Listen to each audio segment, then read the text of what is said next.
Hello. Does music and mic sound okay?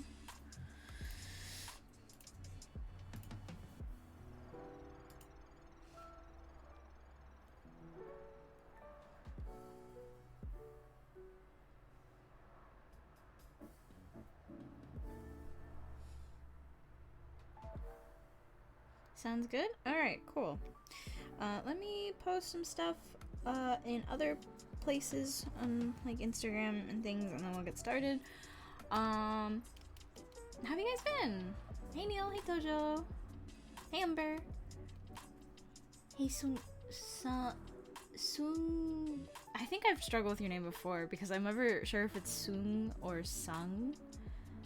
I think technically it should be Sungjin Cho. Hey Sheldon. Rio, hello, hi. Thank you so much for the tier 1 sub for 2 months. And thank you always for coming by. Past tense of sang, sung. Okay, cool. So I'm a little bit closer. Hey Sunbirds.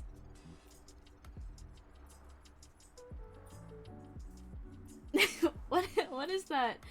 What is that emote, Rio? Yeah, I mean, I remember most people's names if they like come by pretty frequently. Whether or not I pronounce it right, however, is that's the real kicker. Is this your OC in a different outfit? Actually,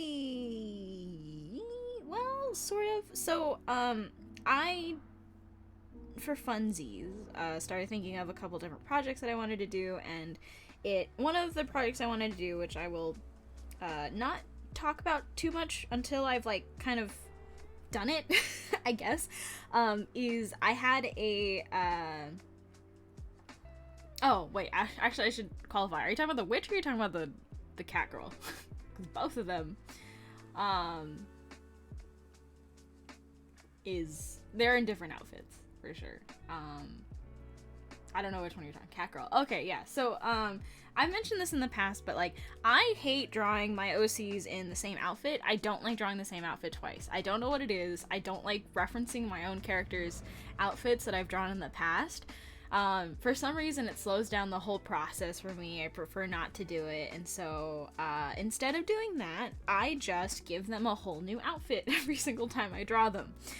Which does not bode well for when I want to, you know, have people remember what they look like or have like a design that stays. But I don't care. They're my character, which means they'll never have one clothing one type of clothing that works or stays around for too long. So yeah, that's my poor decision making skills, and I will maintain that.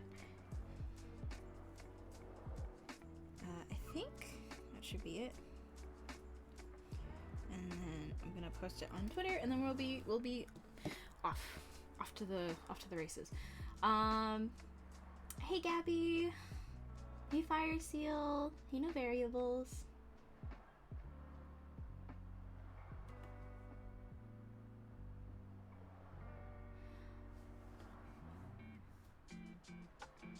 Finally managed to catch you live. I live on the other side of the planet. Always hard to see your streams. How are you? I'm doing good. Welcome to the stream. I'm so glad you can make it. Yeah, I'm very aware of all the people that usually can't make it to my streams because I stream at a time that only works for like a group of people. So I don't know. Maybe one day I'll be able to find like a time that works for more people that can't make it too often. But regardless, I'm very, very I appreciate that you would take the time to make it, even though it's not really all that convenient for you. But I'm doing good. This week has been pretty, I mean, I'm on my second week of break. It's felt like 5 years since I started my break. Yeah, so I'm on my second week. I'm ending my second week of break. Hopefully next week I'll be getting back into work and stuff. But I've been doing a lot of D&D stuff, D&D related things, because my friends and I are starting to do a campaign. It's in one shot, and I've been designing my D&D character, and I'm really excited for her. I'm so excited.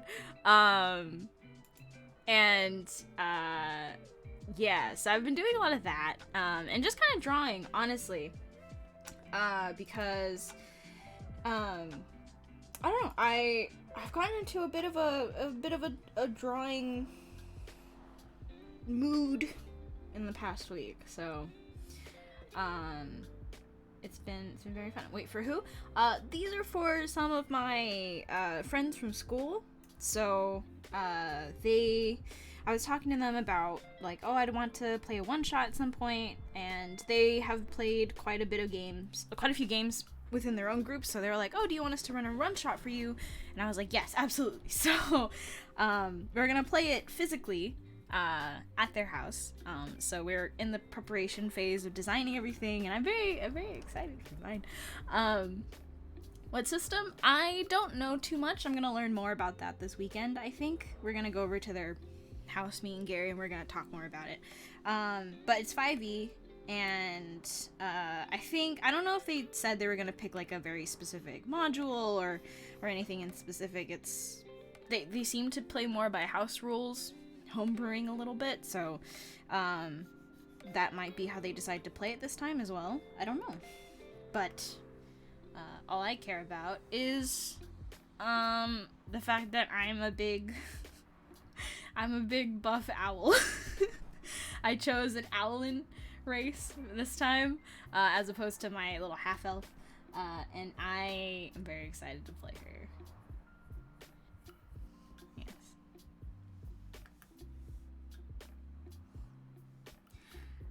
So we'll draw for a little bit so I can warm up, and then we will get going.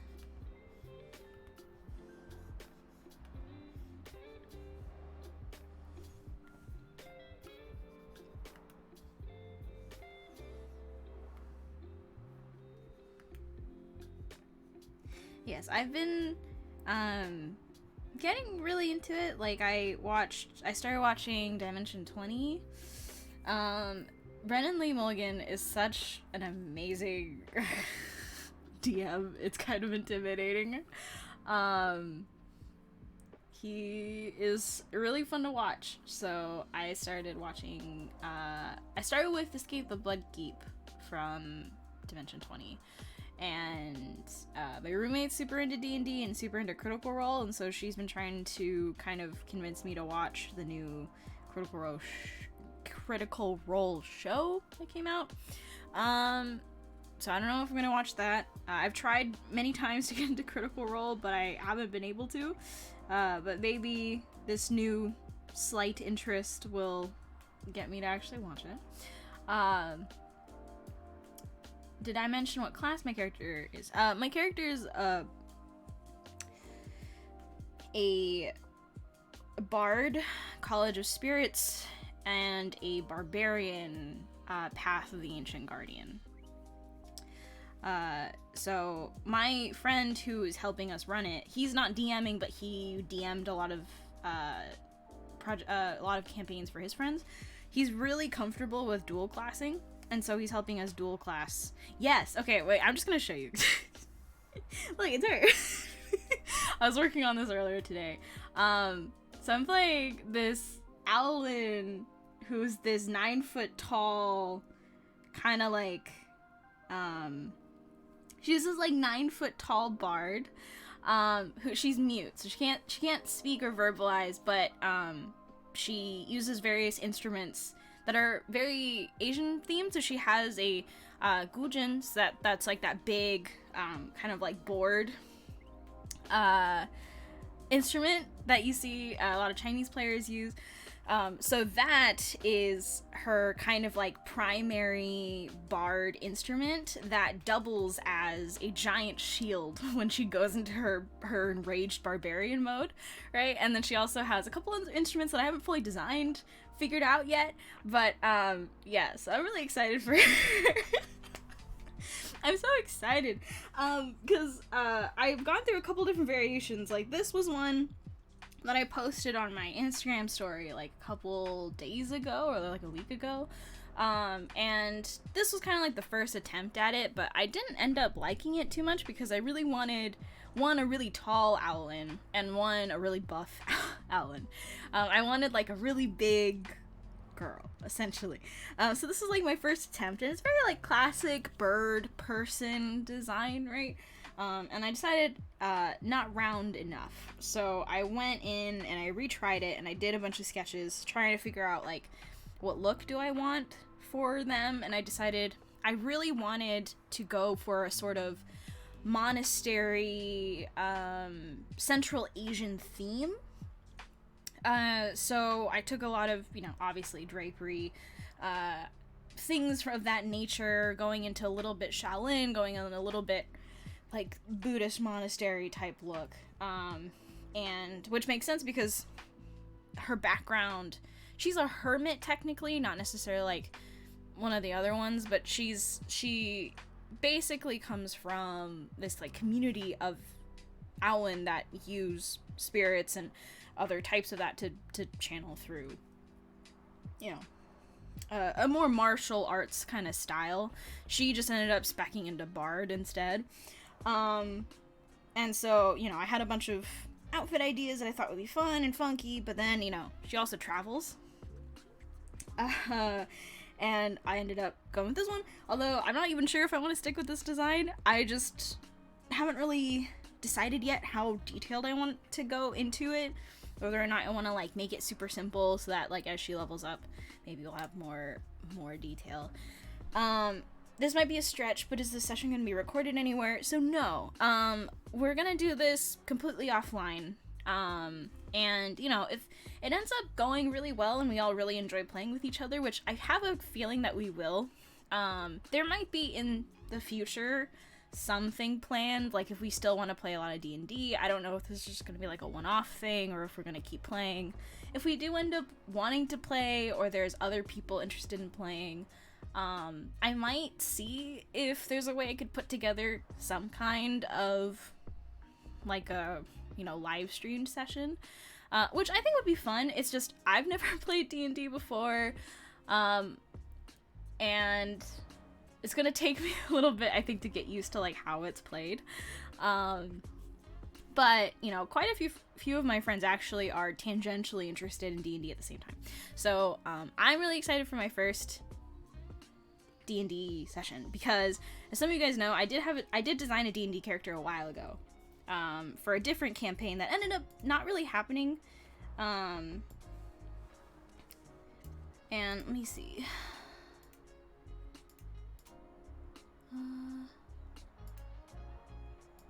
Why is it showing that? It should not show that. I ended up, like, what is it? Not ended up using her for much at all, which kind of sucked. But some of you guys might recognize my, like, old half-elf character that I made. But this is the first time I'm hoping that I'll actually be able to get to use this character, so I'm very excited.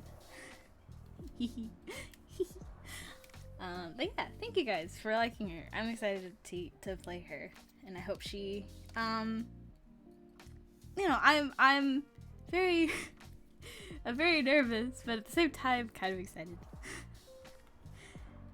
Yeah, I definitely, it's definitely gonna be a bit of a hurdle figuring out, like, how I would like to play a character in the style of D&D, because I don't even know, like, do I want to roleplay more so, or do I want to really just focus on, like, combat, which I don't really imagine is going to be the case.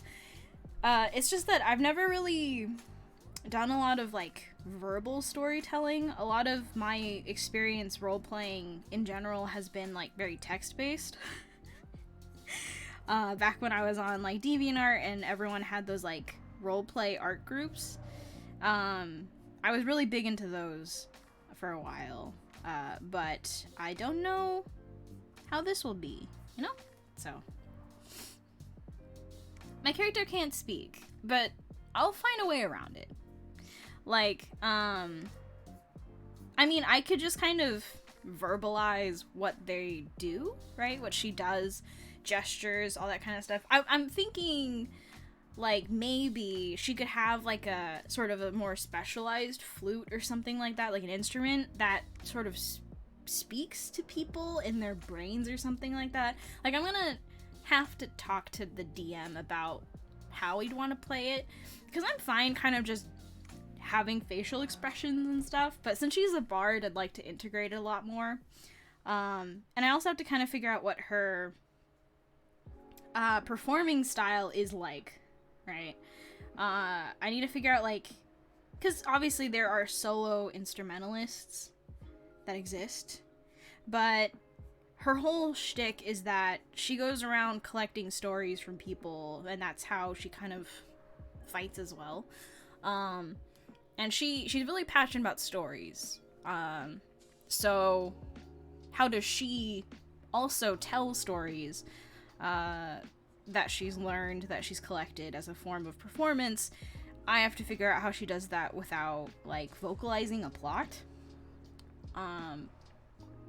So I don't know. I haven't figured that out yet. But I'm gonna have to talk to the DM about, like, what we could do. 'Cause I would like to make her, like, actual bard performance side also manifest itself, or, like, tie in closer with all of her other attributes.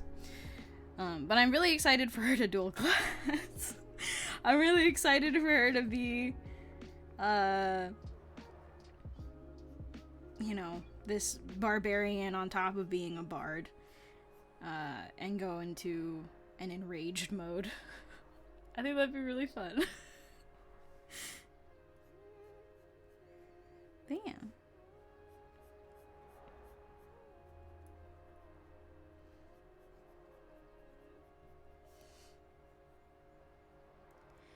It'll be interesting for sure. But it's nice, like, I'm only playing with, there's like 4 people in our group, so I'm only going to be playing with 2 other people and 1 DM. So it's nice that it's like a little tiny group that we can just sort of play faster with. Because the other group campaign that I was a part of had, like, a lot of people in it. So it would have been kind of like a lot longer. I think it would have taken a lot longer for everyone to get comfortable, especially with how each other, like, everyone talks and stuff, and how they want to play with each other. So I think having a smaller group will be great for my first experience playing with literally anyone. So yeah, I'm excited.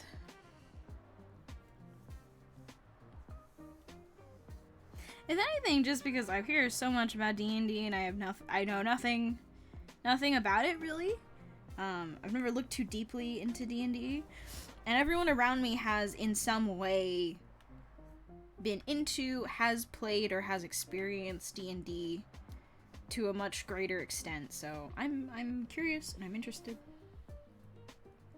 So we're gonna get to that at some point.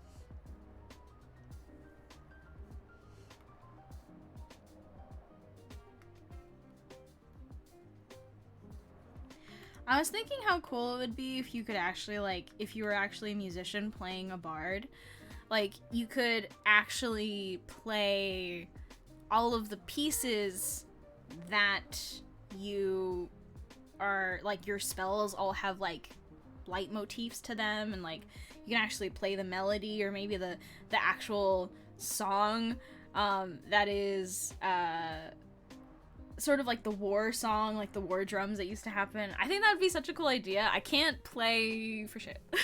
I've never been a very musical person. I think that would be so cool. So I'm like considering maybe I'll find a couple of like song samples, and if I'm ever in a situation where I have to be like playing something, I'll bring that and have it like playing on my iPad, so like in the background of everything else happening, you hear this like, you know, finger pick style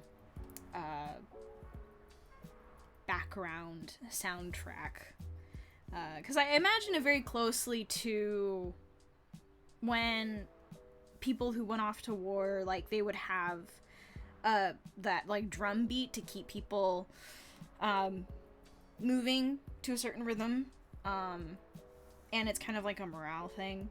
I think that'd be fun. I'm considering it. I would have to try and find pieces that would fit though, because certain instruments have a very specific sound, and I'm gonna have to look for bites that are not like, they don't have like percussion or anything behind them. But we'll have to see. My sister to play bard sometime. Maybe. I mean, one, she is in New York. Two, she plays the piano, so I guess bards could have keyboards and stuff. It would just be very hard to play the instrument that she is an expert at at a like session where there is no space for like a piano.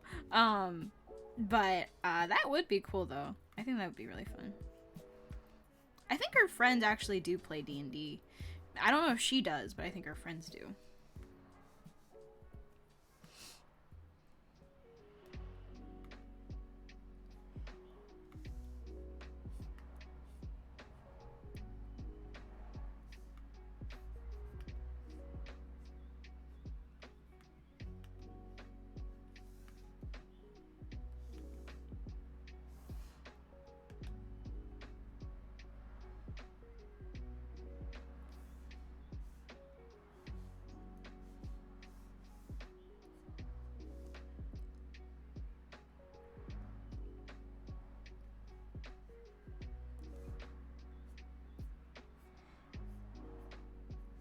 Yeah, I think my dream class would definitely be like, I don't know, I'm thinking, I'm mulling over the idea of like a songstress type class. I think that'd be pretty cool. Oh my god, I debated doing a guitar. I debated doing a bunch of like the really weird instruments. Like, I almost wanted to do a theremin bard, which if you guys have never seen or heard of a theremin, it's like this, basically this instrument that uses, like, it looks just like an L, like, you know, it looks like just like a metal L, and it has this whole contraption to it, but it basically, depending on where you put your hands, it plays a certain note or a certain sound to it, and it's based off of your proximity to these two bars, and I think that is so cool. But the problem with the theremin is that it has to be calibrated specifically to that environment. It has to be calibrated to the room. So as soon as like something changes, something moves, the furniture moves, everything has to be recalibrated. So it's not a very mobile instrument, but I think it'd be cool. I think it'd be super sick. So maybe it could be like a magical theremin, and it just doesn't have any of the problems of a real world theremin. I need to think about that more. I want to actually like design a contraption based off of the theremin, because that's like one of my, it blew my brain when I first found out about it. I was like, that is so cool. It sounds so weird. It's so sick though, and I need to figure that out. And then if I do end up playing D&D more seriously, then I'm gonna make another bard that plays theremin. Cause why the heck not? Magic.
Well, I'm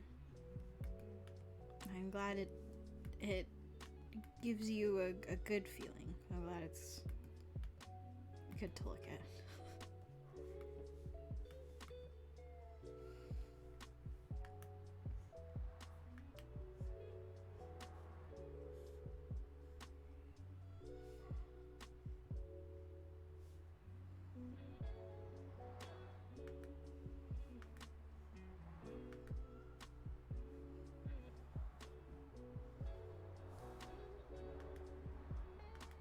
What my bard use synths? Not this one. I think it'd be cool to get to. I would make a bard for every instrument, or I'd just refit my current bard in a new,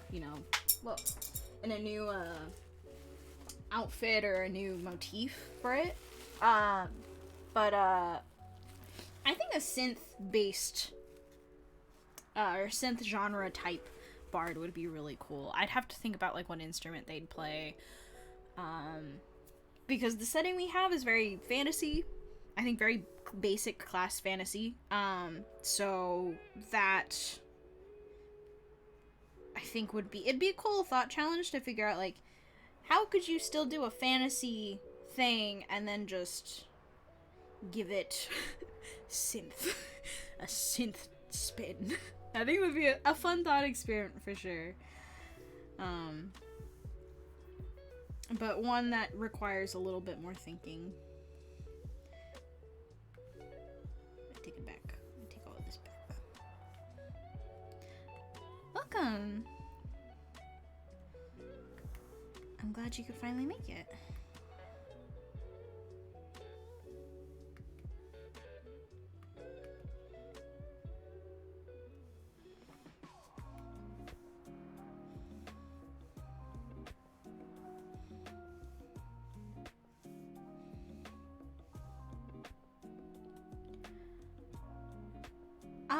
Little Witch Academia is definitely one of my favorite things to come out of Trigger, for sure.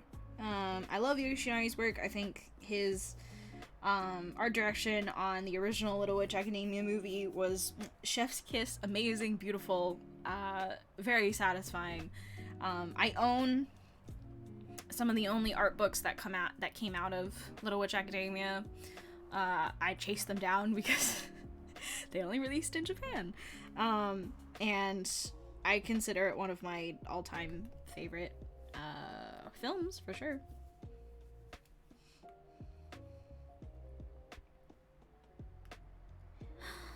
Hey! Oh my god! Welcome, welcome! You finally made it. I don't know what tipped you off, but welcome.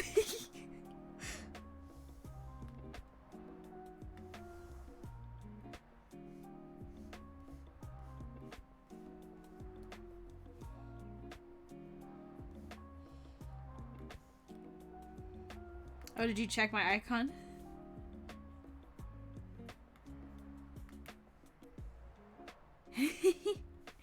Yes. If all else fails, just look at my little icon on a Friday and see if it's purple. If it's not purple, I took a break. If it is purple, I am here until like anywhere from like 7 until 10 or 11. So.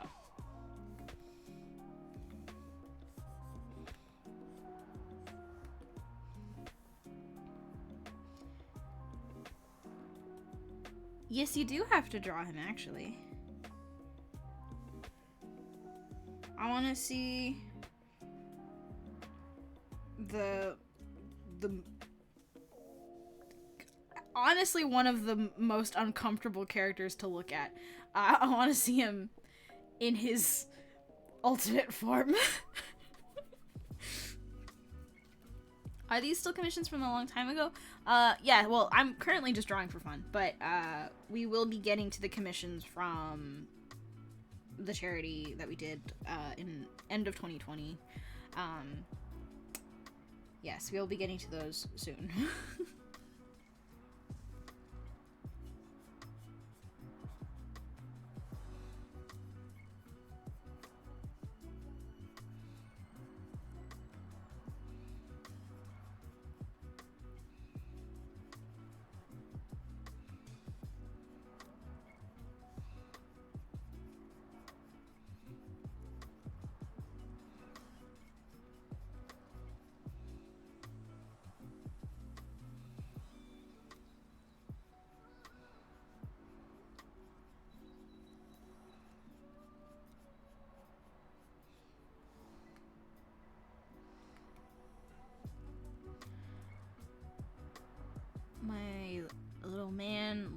streak, scrumptious baby boy gets biggie kisses. That does nothing to describe the violence that results from looking at him. Can I even take your character design class? And I want to thank you because I've improved immensely since I started on March last year. Hey, I'm glad to hear that. Thank you so much for taking it and actually doing what I would love for everyone to do and actually take your time with it. I really appreciate hearing that. Thank you.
No.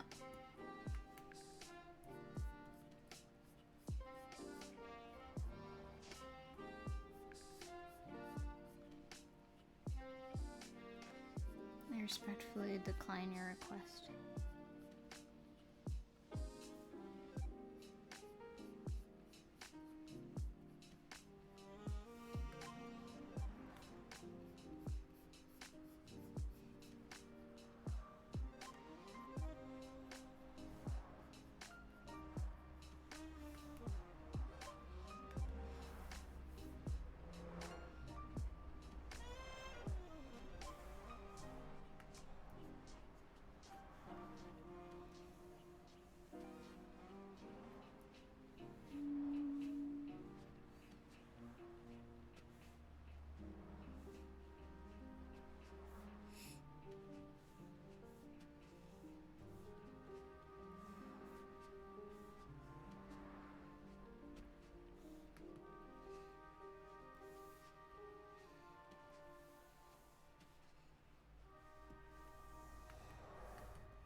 Yeah, I love JC Leyendecker.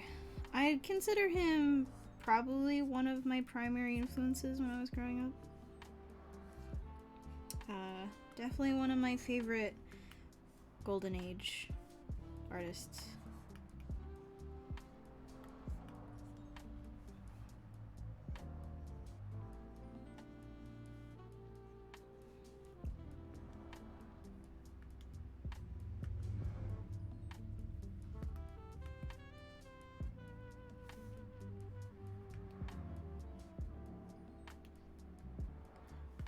I'm glad it feels that way.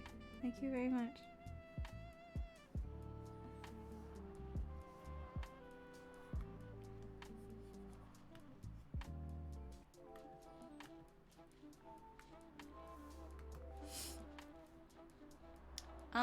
I am looking for just like anything that jumps out at me as feeling strange. Flipping the canvas allows me to sort of look at the drawing in a different way, especially if I'm checking for symmetry, you know, that obviously helps, but in general, when I'm flipping the canvas, it's often just to give myself a new way of looking at it, and then I can say, okay, that arm or leg is placed weird. I know what it's supposed to look like, And if any bit of it feels weird once I actually flip it and I'm looking at a new version of it, then I know that, I have an issue with what it looks like. I should probably change it. That's why I flip the canvas a lot. Because it's really easy to get used to like what you're looking at and not see any of the problems until you flip it and you're like, oh wow, this sucks. So much of this sucks. So.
Yeah, I'd say it's important that you give yourself every opportunity to check what it looks like, because your brain can trick you into feeling like, oh, this looks perfectly fine, and then what often happens is that a couple days later you look at it and you're like, oh, why didn't I notice this? Why didn't I notice that? People talk about how, there's the joke about, oh, you post it online and then suddenly you see all these problems.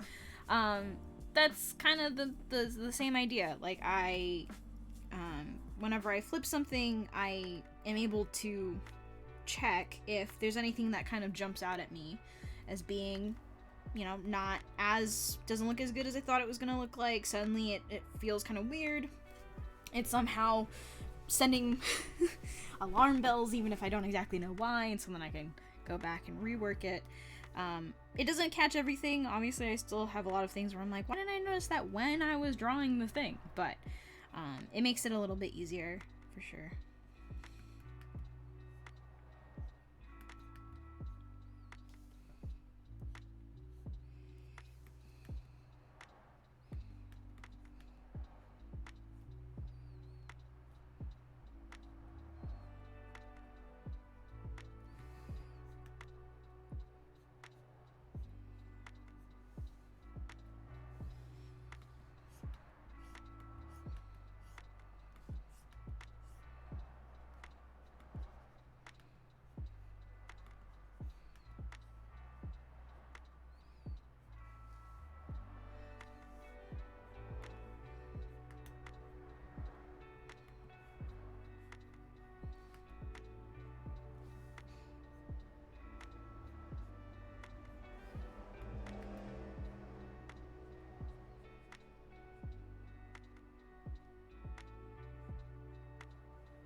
Is the comm list everyone who got one, or is it only the people I have left? Only the people I have left. So whoever's in the top spot is whoever is next.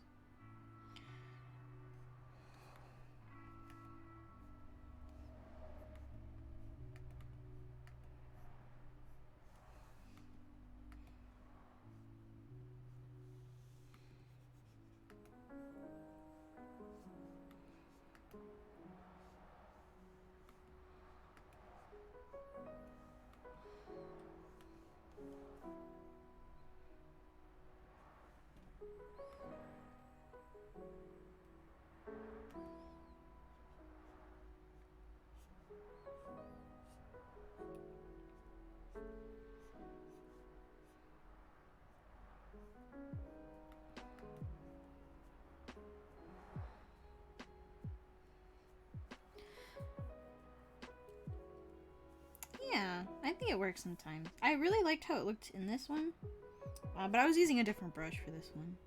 So, continuing with the thought. What is the hardest part of the body to draw from memory for you?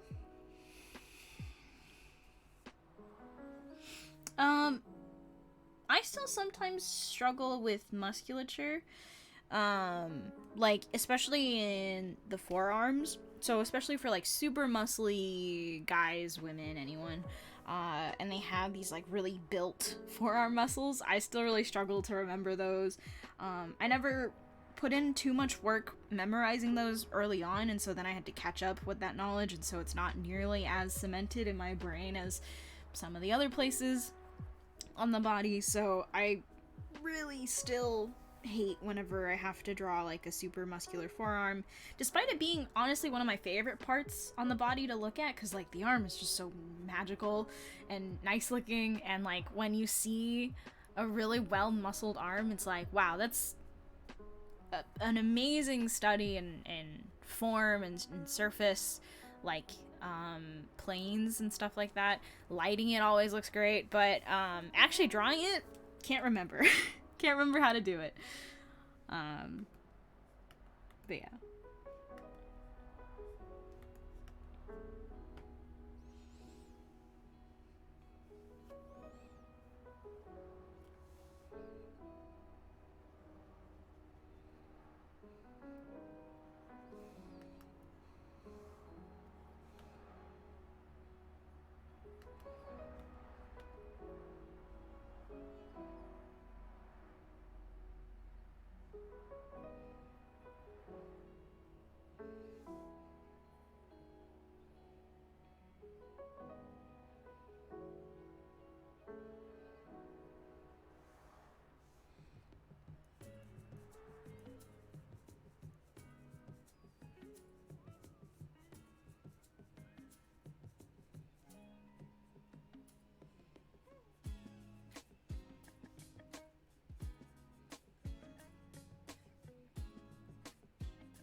Hey Ahmed, how are you?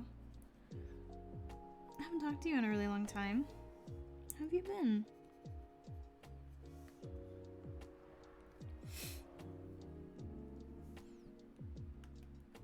They might be.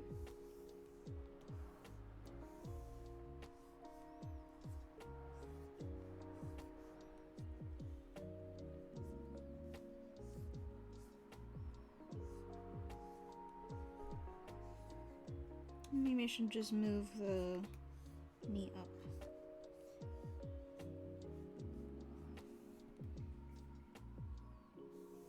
Maybe up higher.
I will figure it out someday.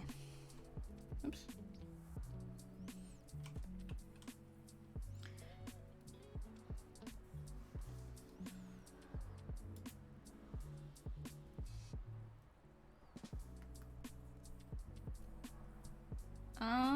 I try to somewhat think of a 3D space, but I'm not very... Honestly, I'm pretty challenged when it comes to thinking in 3D. Volumetric stuff just doesn't really work well in my brain. So I often end up fudging it anyway. And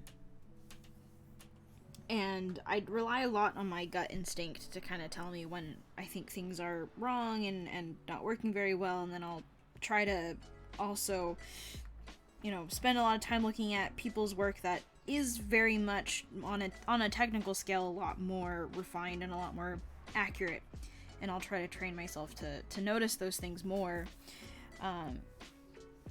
because I'm really not a big fan of drawing like 3D grids and anything like that. It's not my cup of tea, so I just kind of trial and error my way through. At this point, a lot of it is very much like gut instinct, kind of intuition. But there was a time when I did have to sort of draw, a lot of sketches underneath to try and make sure I'm getting everything in the right structure. Everything has the right structure. Everything has the right kind of like distance and space between them and stuff like that. So I've done it before, I just don't do it now, because I have a little bit better of a sense for it. But when you're just starting out, it's probably very useful to always be thinking about things that have mass in that kind of more three-dimensional way. It is tedious, but once you've thought about it enough times, you won't have to think about it ever again. Actively, at least. You'll just kind of subconsciously know how things should look and what looks wrong and when things are too close, too far away, all that kind of stuff. It comes with time, but once you've got it down, it doesn't leave. Habits die hard.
Yeah, I've always been really bad at anything technical.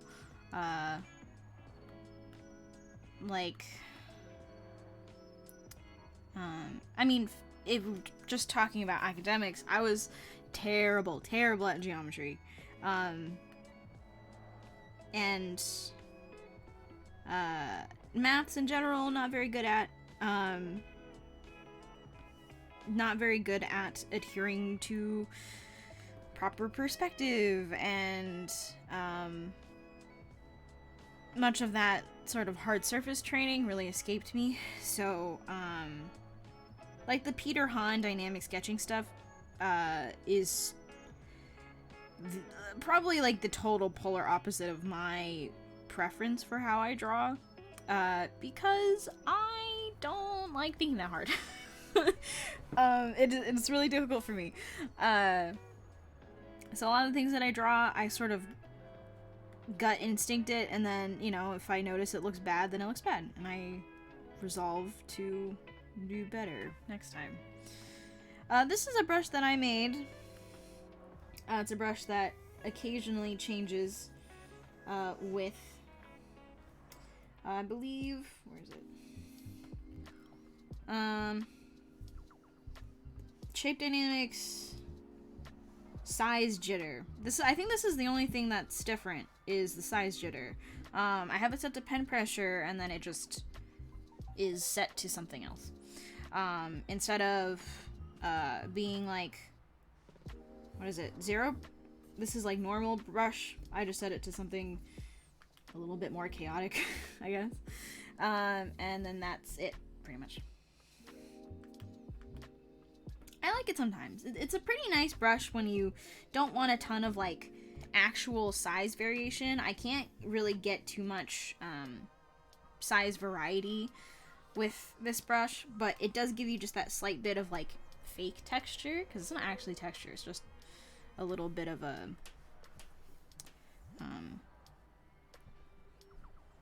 uncontrolled change in size. So it's kind of nice. I like that.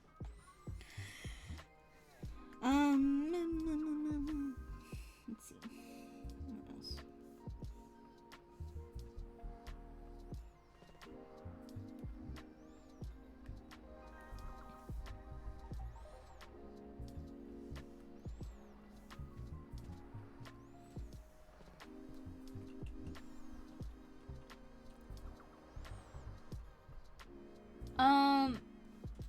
I mean, once you kind of understand how brushes are made in the program of your choice, it's a lot easier to kind of say, like, I want a very specific feel to a brush, and I think this is how you're able to do it. It's like working back from an intended look, or you can kind of just play around with, you know, various settings, and sometimes you end up with something you like. I don't consider myself someone who's very good at making brushes. It's only Photoshop that I can really even begin to come up with ideas, but if it isn't Photoshop, then I pretty much don't know what I'm doing at all.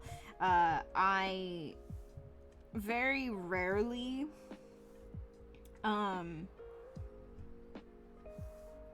make my own brushes.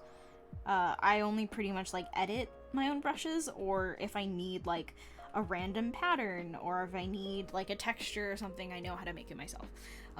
But in regards to like people who actually make brushes for a living, or make those like super amazing brush packs that people use, I'm not at that level at all.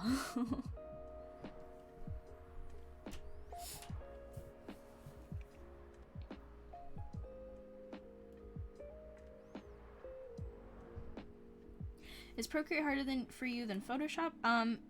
Yes, I don't like Procreate. I don't like how it feels. And I'm only just starting to realize, or start to make it feel slightly less foreign to me. But even then, like, I don't really, when I'm drawing on my iPad, I don't really use Procreate. I use a free program called Metabang, because I just use it for sketching, and when it comes to sketching, I really like one of Metabang's like pencil brushes. I've started to like Procreate slightly more, but yeah, I don't know. Personally, it doesn't work for me, and I kind of dread pulling it out and trying to play with it because it feels not great to use. I don't like the default brushes are pretty terrible in ways that like a lot of other programs tend to not. Like, it sucks in a way that other programs tend to not suck. I can usually work with default brushes. Procreate does not have many that I really like, except for some, like, the pencil ones are usually really nice. So I've started looking at other Procreate brush packs. I've bought a few, and I'm starting to like it just a little bit more, but it's still a little tough.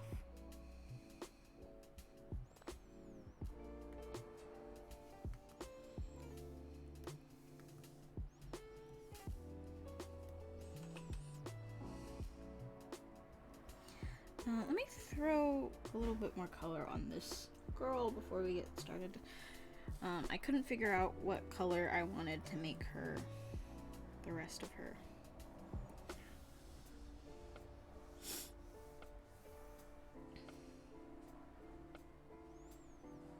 She's got green.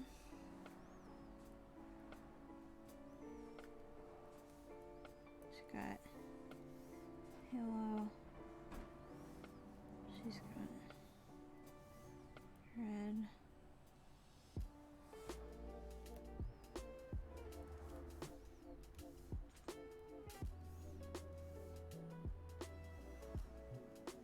She's got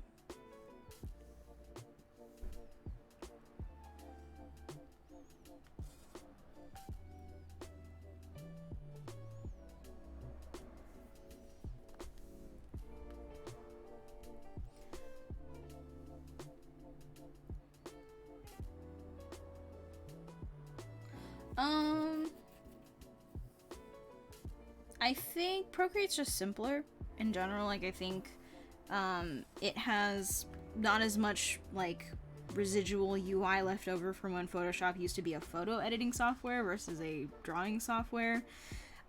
It's on something that is a lot more convenient for some artists. It's on the iPad. It's much more portable. And the fact that it can, you know, import Photoshop brushes and do all this other stuff makes it feel like a more viable product than Photoshop, which I don't blame people. I would agree. I just don't like how it feels.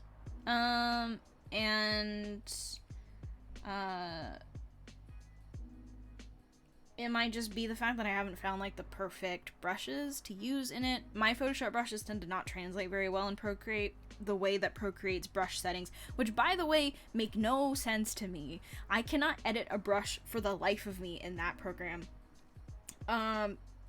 You know, maybe it's just the feeling that I haven't been able to get over. I haven't really been able to like edit brushes in a way that I really like.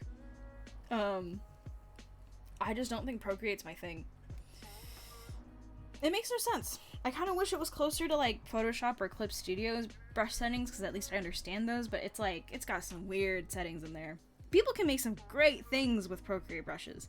I recently downloaded the Max Uliche. I don't know how to say his name, or Uliche. His brushes, his watercolor pack, those are really well made. I think they look fantastic. I would never have been able to make those myself. I don't know how he makes them. But it's just kind of like a lot of weird things about it that I kind of just don't know how to get over. And I've been working with it. Like, I've been trying Procreate for over 2 years now. And still trying to make it work.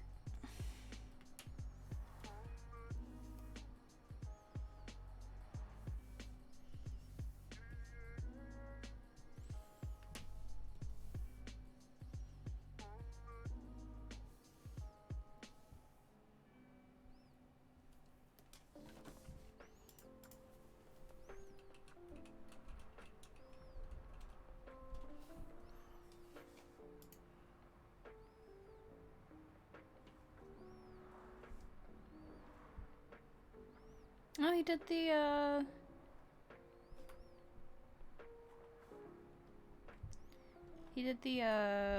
stuff for Ghost of Tsushima.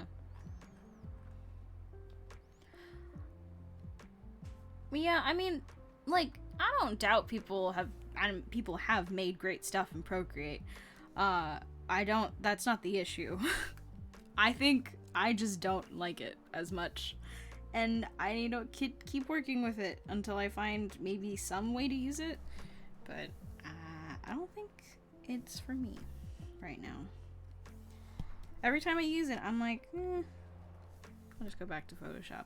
And, you know, honestly, you can make any piece in any program as long as you know how to use it. So any piece made in Procreate could be made in Photoshop and vice versa. It's the same stuff.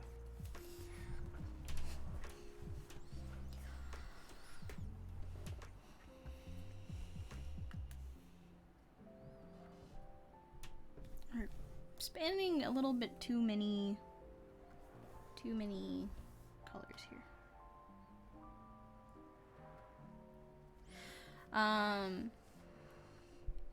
Mina asked you this question some streams ago, but I kept forgetting or got anxious. How do you differentiate whether you simply like the art of another artist or wanting to draw art like said artist?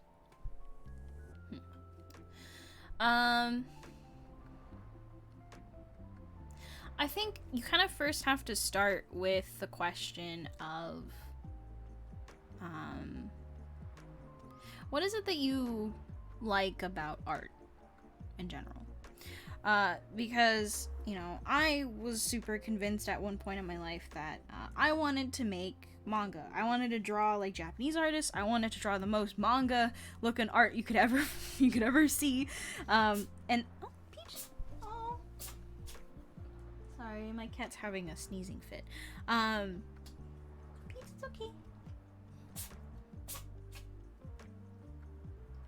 Because she has asthma.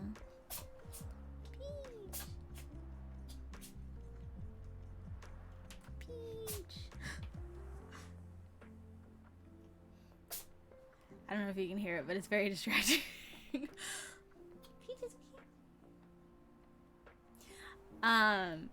Because, you know, I had ideas when I was younger about, like, what kind of art I would want to make, and as I got older, you know, obviously I found new artists that I admired and looked up to, but if I actually really thought about what is it that I have always kind of liked,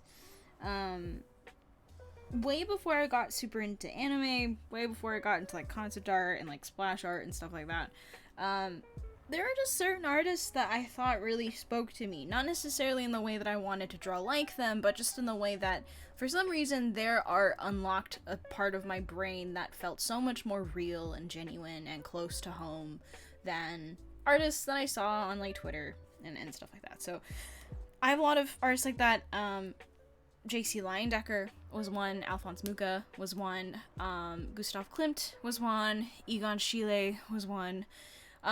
These artists were artists that I found when I was younger, and there's like more, John Singer Sargent, like they're much more like older artists, right?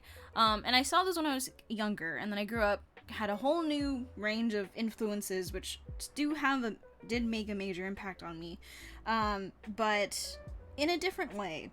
And so when I think about what is it that I really look for in art, I'm looking for something maybe that's kind of difficult to explain or intangible, but because I've kind of thought about what it is that I want to be making, what it is that I want to be doing, I can kind of separate artists into like, oh, your art is cool and your style is cool, but like it's in such a different direction from like what I really care about. And it all stems from like knowing yourself more. And I think a lot of people kind of struggled with that aspect of it. Like they don't really know who they are very well because so much of their work is kind of inspired by the artists that they see every day, and it changes depending on what artist they're looking at more so than than another day. And so you're constantly bouncing back and forth between all these people that you're like, oh, well, I like this person's art more, and I like this person's art more today. And they don't take the time to really ask themselves, like, who did I want to be? What kind of work did I want to make? And oftentimes you'll discover there are certain artists that you've liked for a very long time. Artists that, if you were to really think about it, like if you had to unfollow certain people, or if you had to cut out certain artists in your life, you wouldn't be able to cut out these people. If you were to say, like, you know, who are artists whose work that I could forget and be fine with, right? People that, if you sit down and really thought about it, you could live without. There are certain artists that I think fundamentally have made such a bigger impact on you than some others. And, you know, that doesn't necessarily mean their art is less important. That doesn't mean that their stuff is less good. It's just that for you and who you are as an artist, some artists just manage to connect the wires in such a way that you're like, there's something there. And it could be very literal, like their art is literally really good and you would love to draw like that. And there are artists where it's like, it's abstract. I don't actually want to draw and paint. Well, I do. But like, I know that I'm not necessarily going to draw and paint exactly like Leyendecker and you know, John Singer Sargent and Alphonse Mucha and Gustav Klimt. I'm not gonna actually draw and paint like those artists, but if I could some way encapsulate what their art meant, maybe I'll be more satisfied with myself and my art and my work, because there's something about their stuff that says so much more to me than any other artist I've seen. And I mean, it's not just those people, but again, so if you are starting to approach the idea of like, how do you differentiate between you simply like the art and whether or not you want to draw like that person, you have to know who you are and you have to know what you want to do. And that's sort of more of a question of like, what would you be happy being able to do? What made art interesting to you? Why are you drawing? Why are you in this? Hopefully it's not tied to like a job as much, because I think, you know, as cool as it is, some of the jobs that we have in art, and how cool it is to say that you work in film or games and that you do all these things, your path and your interest with art, I hope, extends past the art that you'd be making for other people. I would hope that when you think about this question, it's geared towards what kind of art you are hoping to be able to continue to make onwards into the future. What does that art look like? What does it have to kind of contain or consist of, and what kind of substance does it need in order for it to feel genuinely you, genuinely something that you are proud of making? And you'll start to recognize, like, as the days pass, as months and years pass, you start to forget certain artists, certain people that you follow that you're like, oh, that's neat. Love your stuff. Know that you're a good artist, that you've got a lot of really good, you know, work under your belt, that you've developed your skills to a certain point. But I'm kind of following you just to keep a tab on you. I'm not following you because I want to be you, you know. It's kind of abstract. I'd say, you know, some people will say that if they are way out of your kind of style bubble, maybe they're more of a for fun pick. But speaking from someone who draws in a lot of different styles, ultimately my influences remain the same. I just prefer to dabble in a bunch of different ways of drawing because it keeps things interesting for me. But regardless, the artists that I think are the most influential to me stay the same. And so, you know, it might be that people that draw in a super anime style are just kind of for fun for you, but if you were to really think about it, it's about the fine art painters. It's about people that do like kind of more realistic concept that are really your kind of jam. Or, you know, you follow artists that are a little bit more on the realistic side for fun, but if you really thought about it, your biggest influences are much more stylized, much more kind of abstract in a way. And again, those can be tied to a style. I kind of think it transcends that, but who knows? So yeah, I think the answer to this question very much depends on asking yourself, what is it that really intrinsically changed you? What kind of spurred you to get into art? What has always stuck with you as you've gotten into it? And this is a question that you'll be able to answer much more clearly once you've gotten into art for a longer period of time. Because, you know, I remember going on DeviantArt like a couple years ago, when I still remembered my login, and I was looking at, because DeviantArt will deliver new art from the people that you followed into your inbox, and I was looking through this, I'm like, man, I did not have a very good taste in artists when I was, you know, obviously a kid, but I mean, that makes sense. I was a literal child back then. I didn't know what kind of art I really liked, but the taste was so drastic. It was like, I cannot believe I once thought these people were like really good or really impressive to me that I wanted to draw like them, because they are so far away from what I actually like drawing. But artists like J.C. Leyendecker, Alphonse Mucha, like, I knew about those artists when I was like 6. Right? And I actively look for more content of their work. I look for new books, new collections that come out from their stuff. I look for, you know, any new pieces I might have missed. I don't know their whole collection. I don't know all the pieces that they've ever made in their lives, but they've made such an impact on me that regardless of how old I get, I've never left them behind. Right? And so I know for a fact that those are the artists that I personally subscribe to as people that I want to be always looking at, people that I always have felt very strongly attached to when it comes to, you know, directions and goals for my work. And it's not easy, I think, in the day-to-day to decide, like, oh yeah, this artist is a for fun pick. It gets easier the more you understand what you want to do versus, you know, kind of what the community at large sort of forces everyone to like as well.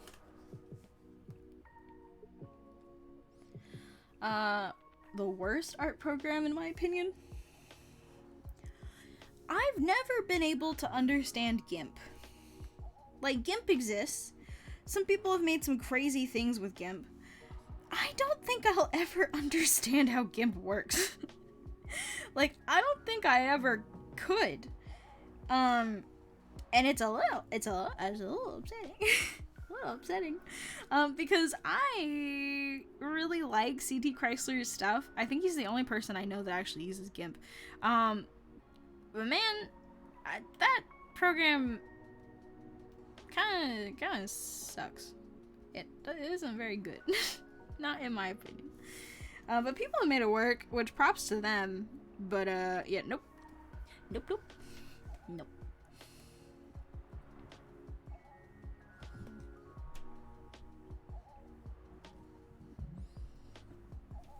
Peachy doing okay? She's doing okay.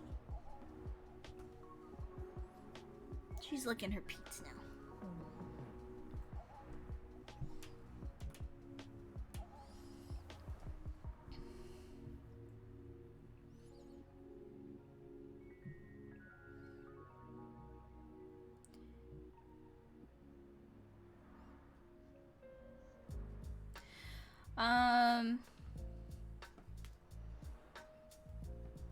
I think all knowledge can translate into digital.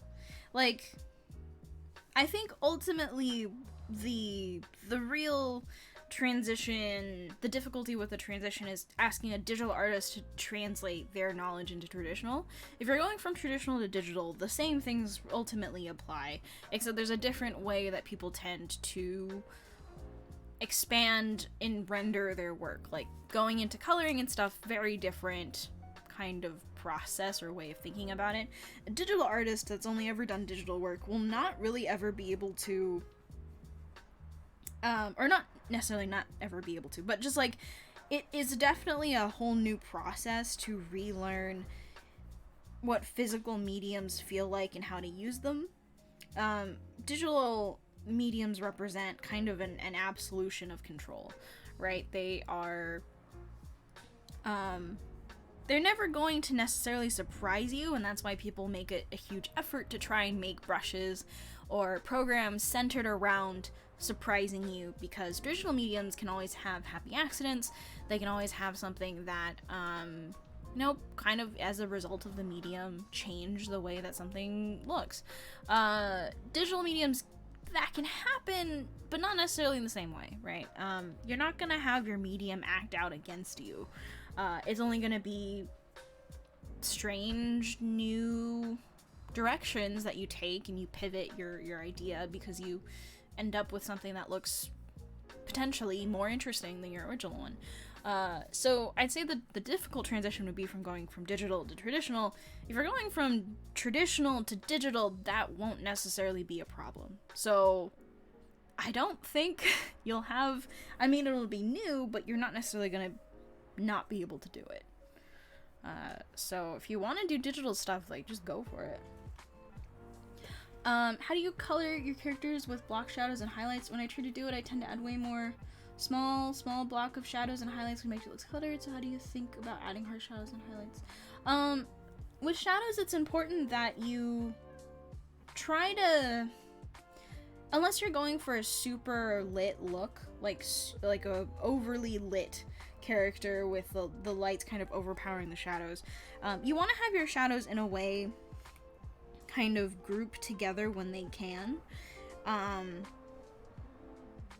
That's a problem I often have with certain pieces where I have to do cell shading, which is why I don't do it very often, because that balance is kind of all there is for cell shading, and so when that doesn't work out, it kind of ruins the whole thing.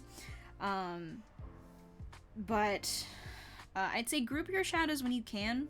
People talk about this idea of a shadow shape being really important to kind of the look and feel of a piece if it's being cel shaded, and localize all your highlights so that they kind of aren't spread out everywhere. The areas with the brightest highlight should be closest to your focal point. So if you do have highlights elsewhere, make them less bright, maybe a little bit closer to the base color that you've selected, and focus all of your brightest highlights and kind of darkest darks closer to the focal point, so that the focal point, if it's the face or something else, has a lot more contrast around it than, other parts of the body. And if you can do that, then you'll end up with something that feels a lot more purposeful. The lights and the shadows are actively helping you direct the viewer's eye to certain places, and also you get the added benefit of not creating like too much of a mess when it comes to all of these small little details of like a little bit of a dark here and a little bit of a highlight here, kind of distracting the person who's looking at your piece from focusing on one major thing. So less is always more, I think, is an adage that proves itself true time and time again. You don't necessarily want to skimp out on adding shadows or highlights necessarily, but put it where it needs it, and you can be a lot more liberal with how you use shadow shapes versus light, unless in very certain contexts. I think the more shadows you use, actually, potentially, there's a balance to hit. Potentially you'll have a much easier time developing a more kind of 3D, a much more lively, or not lively, but a lot more, I don't know, it gives the character itself a little bit more form, and it gives it a little bit more of like a three-dimensionality to them, I guess. Shadows are your friend in cel shading, and a lot of people are too afraid to do it. Don't be, because without a lot of really good shadow shapes and without a lot of really present shadows, you risk flattening out your image too much. So go for it.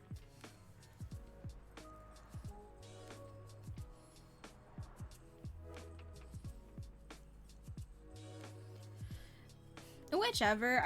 I mean, I think Procreate is accessible for people. That's why people use it. So if you want to try Procreate because you have an iPad, like, go for it.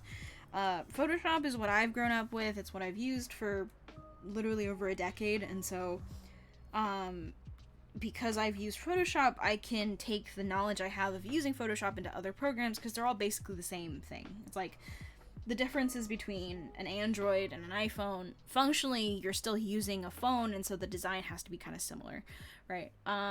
Most art programs are functionally very similar in UI. They just take out things or add things. And so using Photoshop means that I can use any program to a certain extent and be okay. Like, I know what brush settings look like. I know what generally all of these drop-down menus say in every program. So it's like easier for me, as opposed to if I used Procreate first, I don't think I would have been able to really be able to jump into any program and feel okay because it's so different from other programs. It's ultimately your choice, right? Because with Photoshop, you have to get like a computer and a tablet. That's like investments already.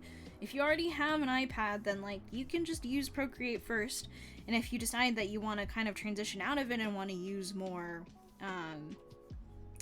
like a bigger setup with a computer and a tablet, then that's an option that's available to you. I see no reason why you should start with one over the other than the fact that like Photoshop can just generally do a little bit more than Procreate, on a technical standpoint.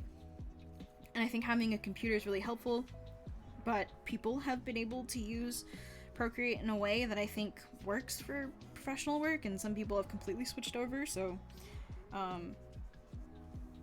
people have definitely proven me wrong in that way.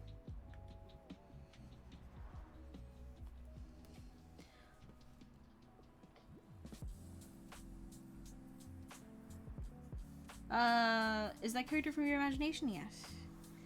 Yes, this is my owl Lynn creature, D&D character. She's round, very round.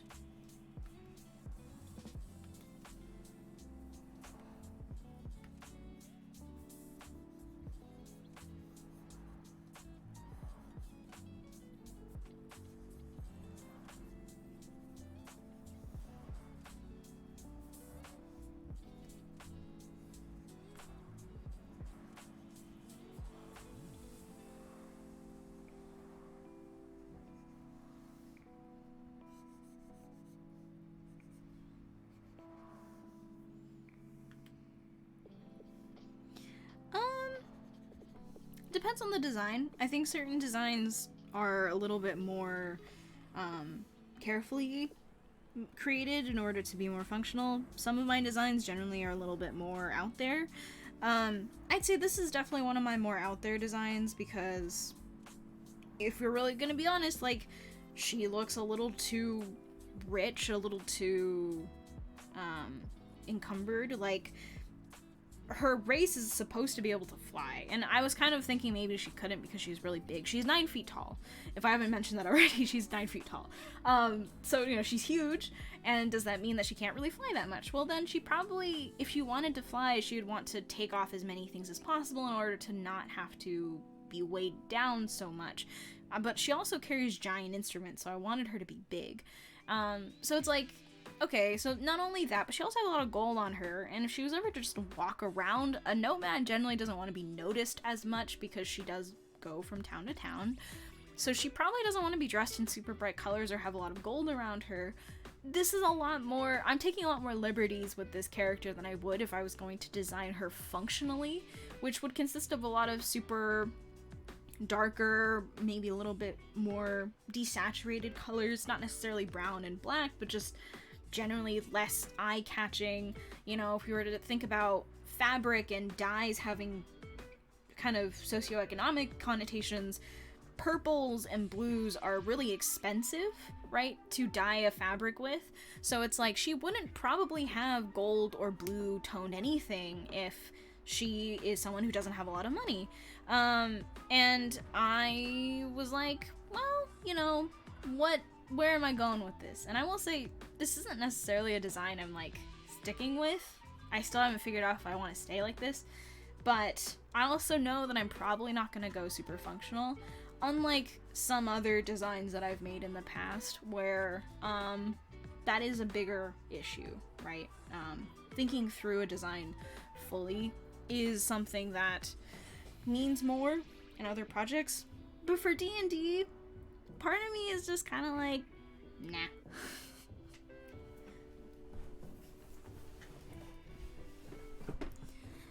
I say it like it is, you're having fun. I am. Yeah, she's definitely a for fun character. I will say this design is a lot more simplified than this one, which I was originally gonna do. This one has like huge Chinese knots and everything like that, which is a little too ostentatious for her.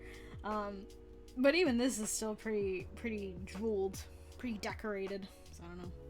This is not based on any culture reference. It looks awesome. It's sort of a mix of a bunch of different things. Not anything in particular, though. I didn't really go too deep into like referencing very specific cultures, although her eye paint is very reminiscent of Peking opera, and her instruments do kind of have very Chinese lineages, at least the ones that I've so far decided to have. But if you're looking at her clothes, those don't necessarily have a ton of very specific historical, cultural references in them.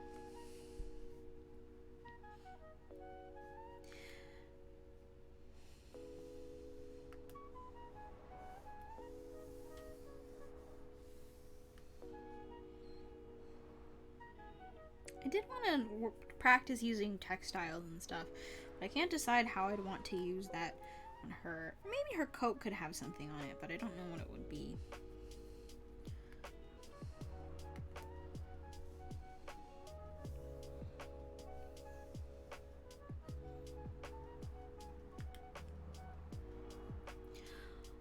Do you have your brushes available to the public? I used to. With Gumroad being kind of weird recently, I decided to take all of them off of Gumroad, and I'm going to redistribute them somewhere else. I might set up a storefront or something somewhere else in order for people to be able to buy them. But currently, the brushes are only available to people who are subs. So if you are a Twitch Prime member, or if you are a Twitch subscriber, you can go onto the Discord and get the brushes for free. But otherwise, currently, no one is going to be able to purchase them if they're not a sub on Twitch. Does she take the strings off her instrument when she uses it as a shield?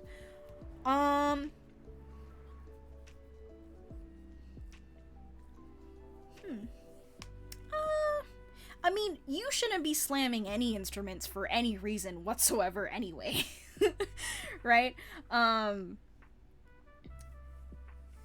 So it's like this instrument's gotta be pretty either sturdy or pretty like reinforced in some way. So I'm thinking maybe the strings will either be made of a super sturdy material, and I don't know if she would actually like hold it by the strings. I think I might do something where it depends on the DM really, but I might do like spirit strings, so the strings glow.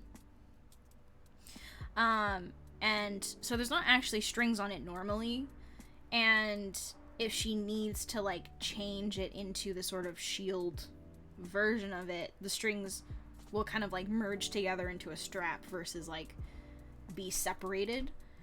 So they're able to morph or something like that. I don't know. Because you shouldn't do anything. You shouldn't even put water on a piano. Like, instruments are delicate things. You shouldn't be doing anything with them. So kind of part of my heart hurts a little bit whenever I'm like, yeah, she'll just like throw it down and block with it. But you know.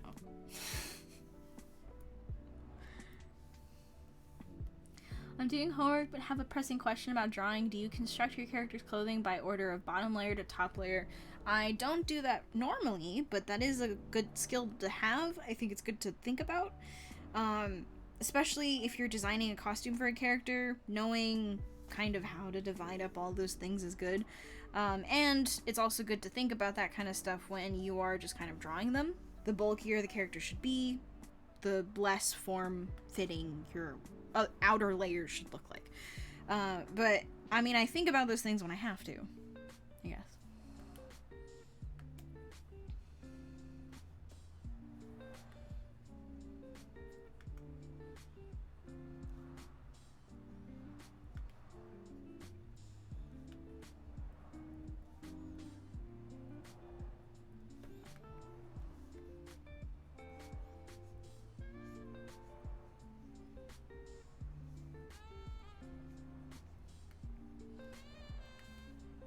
Make sure to link your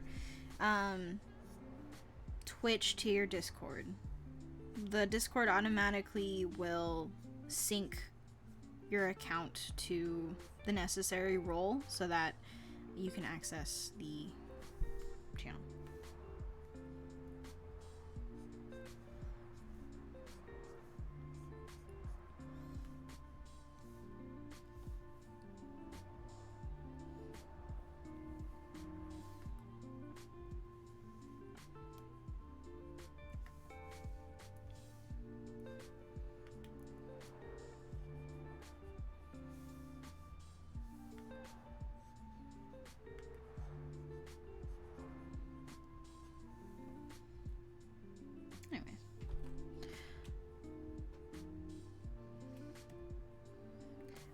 Let us start. I think the first one's going to be a chibi, so let's do that.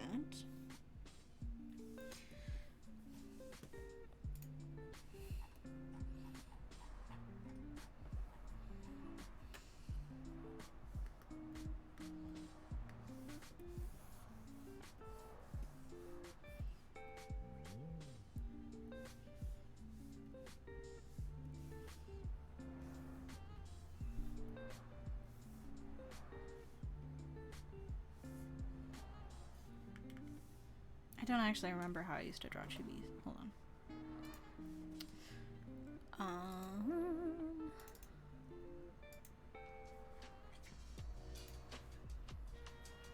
I need to look.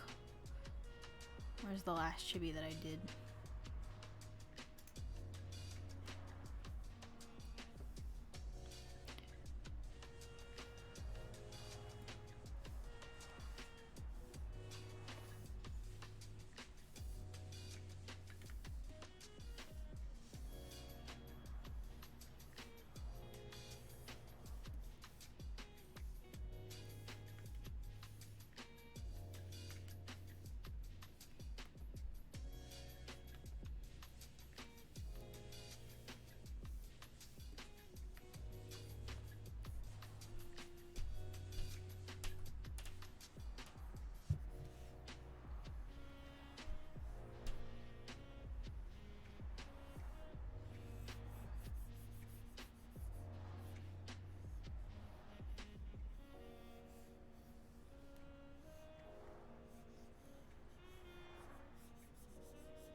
Also, thank you for the Twitch Prime sub for 2 months. Nekonayz16, thank you for the tier 1 sub.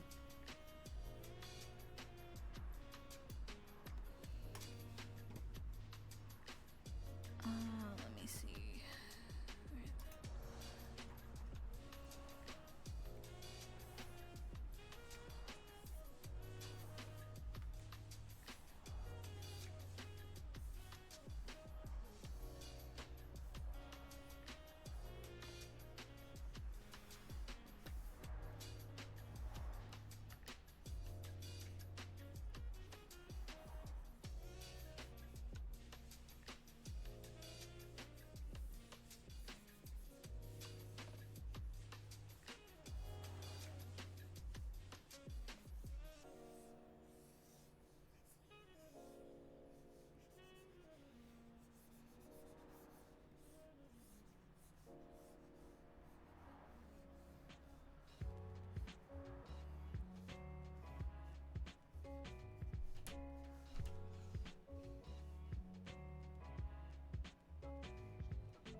Oh, Tojo, I opened, I opened, Final Fantasy XIV for the first time in little months, and I tried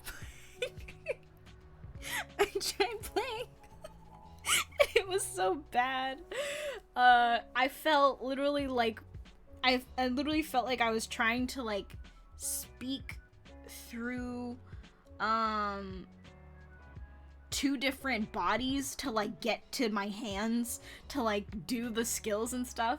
My UI stuff all reset because I'm on a new computer, and my old setup was, like, on, yeah, it was on, like, another computer, so I was like, and I thought I uploaded, like, synced my, I thought I synced my UI to the account, but I guess I didn't, because I opened it up and I'm like, ah! It's totally different. And so, yeah, everything's different now. So I had to reset it, and, like, I have new skills as well. So, everything was different, which was super weird. Because I had to reset everything, and then I also had new skills, and so all of my UI stuff was different.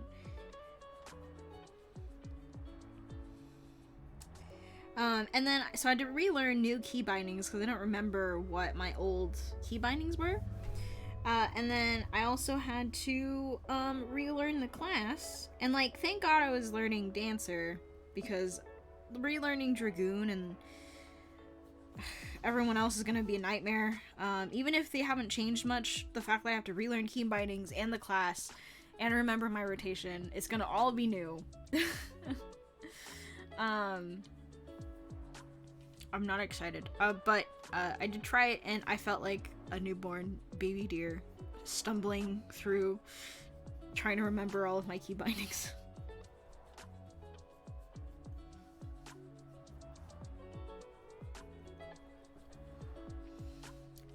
Did I do that? I don't think I did.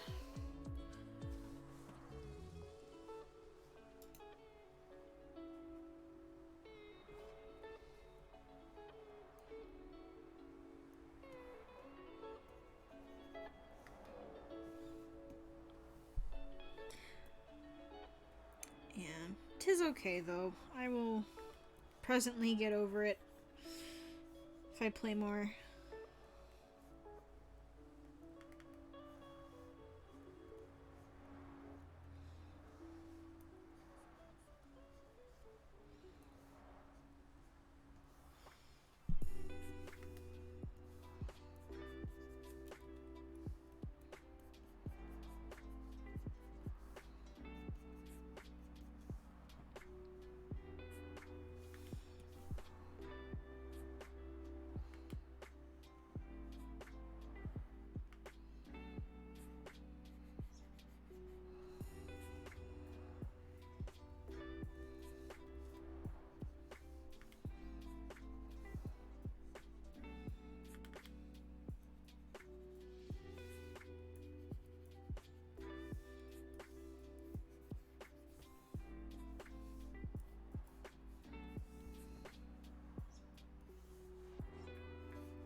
If you just Google it, I'm pretty sure there's like a guide that Twitch writes, but I'm pretty sure it's just in settings. It's like an integration section in your Twitch settings.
I don't know if I want this cat's eyes to be open or closed. Easier if it's closed.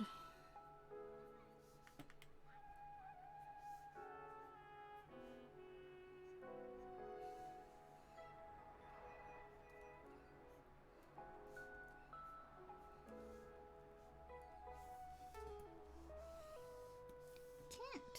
First time someone's asked me to draw their cat with them.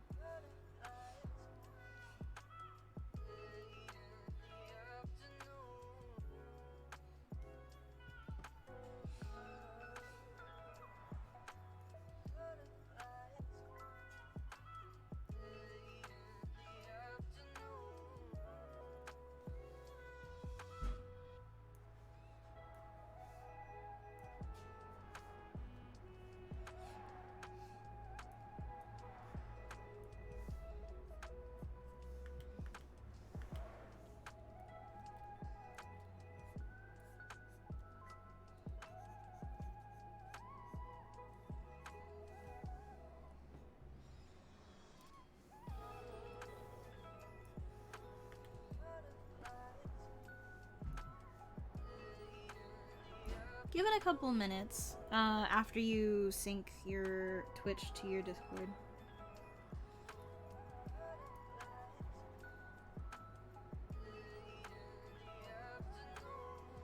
If it doesn't show up after like half an hour, then let us know.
recently, like, literally, like, I think like January 1st or something, bought myself a Cintiq because I wanted to actually like try it out.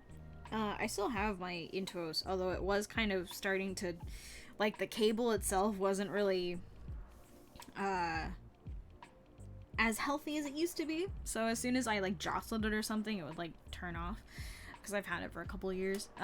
So I decided to try upgrading to a Cintiq. Functionally, it feels pretty much the same. It's nice for like tedious stuff. I wouldn't say it's rocked my world, but I am using a Cintiq now. And it's been nice.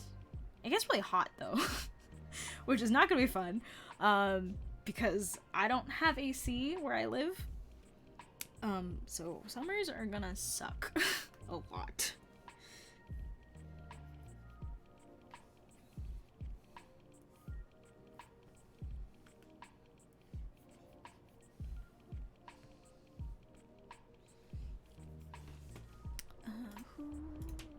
What's the name for this?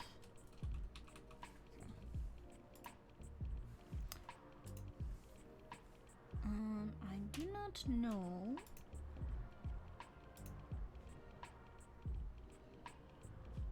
Oh, wait. I didn't even notice this were two here. Hold on. I need to make sure that nothing weird is gonna show up on my screen. Because I was working on some NDA stuff earlier today, so let me double check.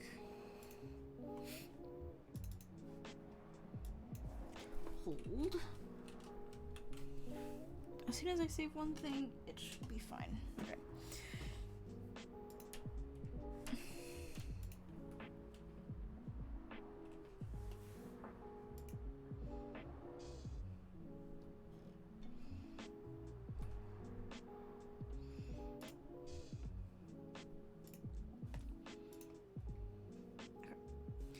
Cool, cool.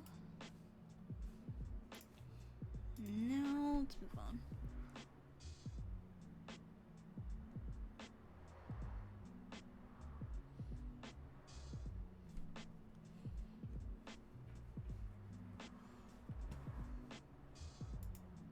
Yeah.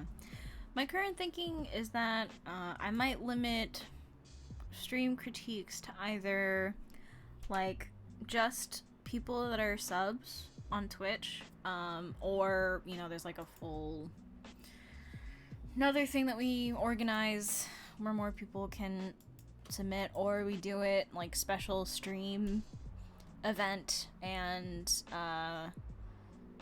like if you're there you can sign up to be on the list of people to get reviewed, but it takes up so much of the stream that it'd have to be a special like thing that we do.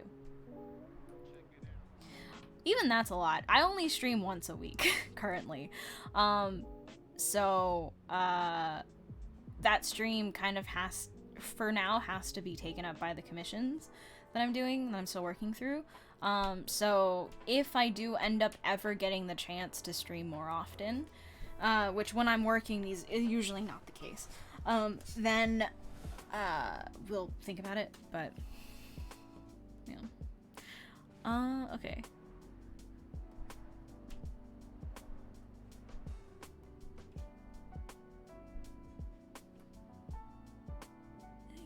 Is ours, guys, other works, and sorry, okay, I'm reading what the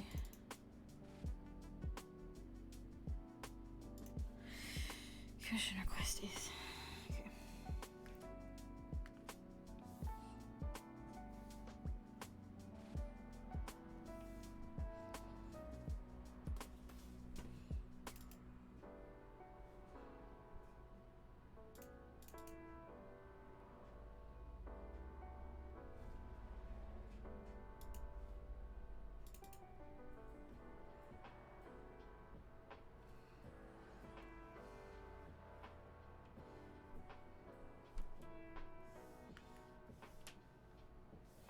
Do I want to be using this brush? No, I have to figure out what brush I want to use. Do I want to use something different? This one.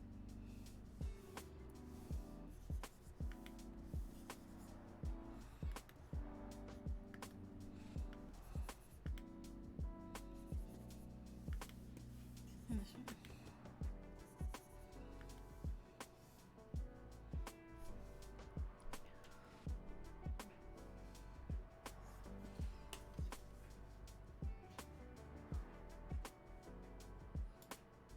I was at a life drawing session in LA.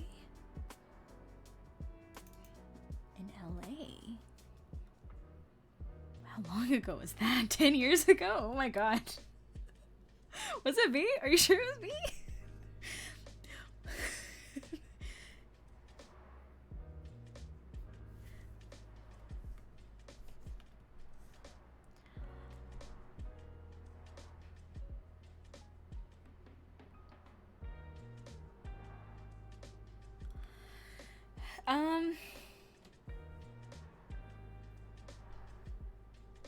I mean, they're not necessarily saying different things, right? It's just like two sides of the same coin.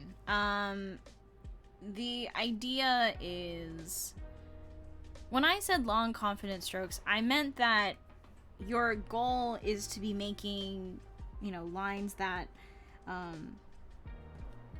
don't require too many individual lines to create one idea or one, I guess, like one defining line. So like instead of, you know, instead of drawing multiple ones that kind of all have different angles or whatnot, you try to be a lot more precise with how you like use line economy, which is what people call it, to define the object you're trying to draw, so that each individual stroke defines or says more, right, about the thing, the object, the subject matter, whatever, than a bunch of lines, like 50 lines could, because this is all like what, individual lines that don't really say much. So that's what I usually meant about long, confident lines, right? Doesn't mean that they have to be literally long. It's just that when you put them down, you are being definitive, and you're making a kind of just like a solid response to like the answer of like, what is it that I'm trying to draw? This line consists of all of these subtle things that I know, all of my knowledge about anatomy or whatnot, and I'm condensing all of that information into one confident line. Doesn't mean you have to do it the first time around, it's just that you're using less lines to describe more. When people say, make a bunch of strokes and find the best ones, they're not necessarily saying anything different. What they're saying is, if you are, you know, trying to draw a certain shape, you might end up wanting to make a bunch of different, you know, lines that kind of, sort of say the same thing. So maybe you're always constantly kind of undoing. Maybe you are, trying out different angles, different shapes, but like what they're saying is essentially the same thing though. Like they're not saying make a ton of lines and then like, you know, whatever. They're saying you can try out different shapes, different decisions, but you're still coming back to one answer, right? You're still using one stroke, one line. You're picking that one to say that that's the best one. So ultimately you arrive at the same answer regardless of which two ways of thinking about it you pick. Like they're just two sides, or two honestly interpretations of the same ultimate solution. You're looking for the one, sort of like quotation marks, one best solution to a certain problem, which is, it could be, what's the best shape for this shoulder, this deltoid? What's the best angle for this arm or this line? What's the best line weight for this specific stroke, right? You don't want to be crowding out, or at least in my perspective, you don't want to be crowding all of this detail, which is essentially what this is, a lot of noise, a lot of individual lines in a certain area, in a very specific area, because there's a way to do it that says something different, but it's really easy to tell when someone does it because they don't really know what they're looking for. They're kind of hoping they'll find it some way. They put down a lot of lines. It's not really like they've decided it should be there, or they made the decision that they want it to look that way. These lines, to me, indicate that there's a lack of confidence and a lack of knowledge backing up their decisions. And what lines that you put down on paper are decisions. You said that you wanted to put that line down. Artists who have ultimate mastery over what they do, and I think this is what defines a really good draftsman, is that when you look at something, and this goes for like stories and other things as well, when you engage with an artist's work, a creative's work, you aren't there to question them. You're there to look at their work kind of at face value and say, like, this is your intention. This is what you wanted to say. Writers write stories and they have full control over all the things, all the details within the story. Your interpretation is different. Your interpretation of that thing could be different. But what they put in, the words that they use, the vernacular, and for artists, the lines that we make, the angles that we put in, all of those things are decisions we had to make and decisions we have to stand by. That's what makes a good draftsman. That's kind of why people like me and others will say these things, because what we're trying to push people to do is to not leave anything up to interpretation. In terms of when you put a bunch of lines down, which one of those is the one that you want to be the one that people take? Like, which of these 50 plus lines is it that you want to describe this thing? Why not just use 1, 3, 5 lines to describe what you tried to describe in 50? That's basically the idea. Same concept, just a different way of describing the same thing. At least in my perspective. I don't know if those people are trying to say something different or trying to disagree. I don't think they are. But yeah. Is it possible to show how to install brushes to Photoshop? If you go to the brush, this brush window, right? If you go to Window, Brushes, you can either just drag the brush set into this window, or you can go to the 3 lines, and then go to Import Brushes down here. As long as it's a .abr file, you're able to import them to Photoshop.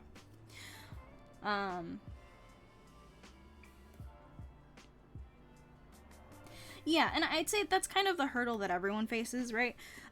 You want to put down a line, you have it in your head, but you can't make it work or happen.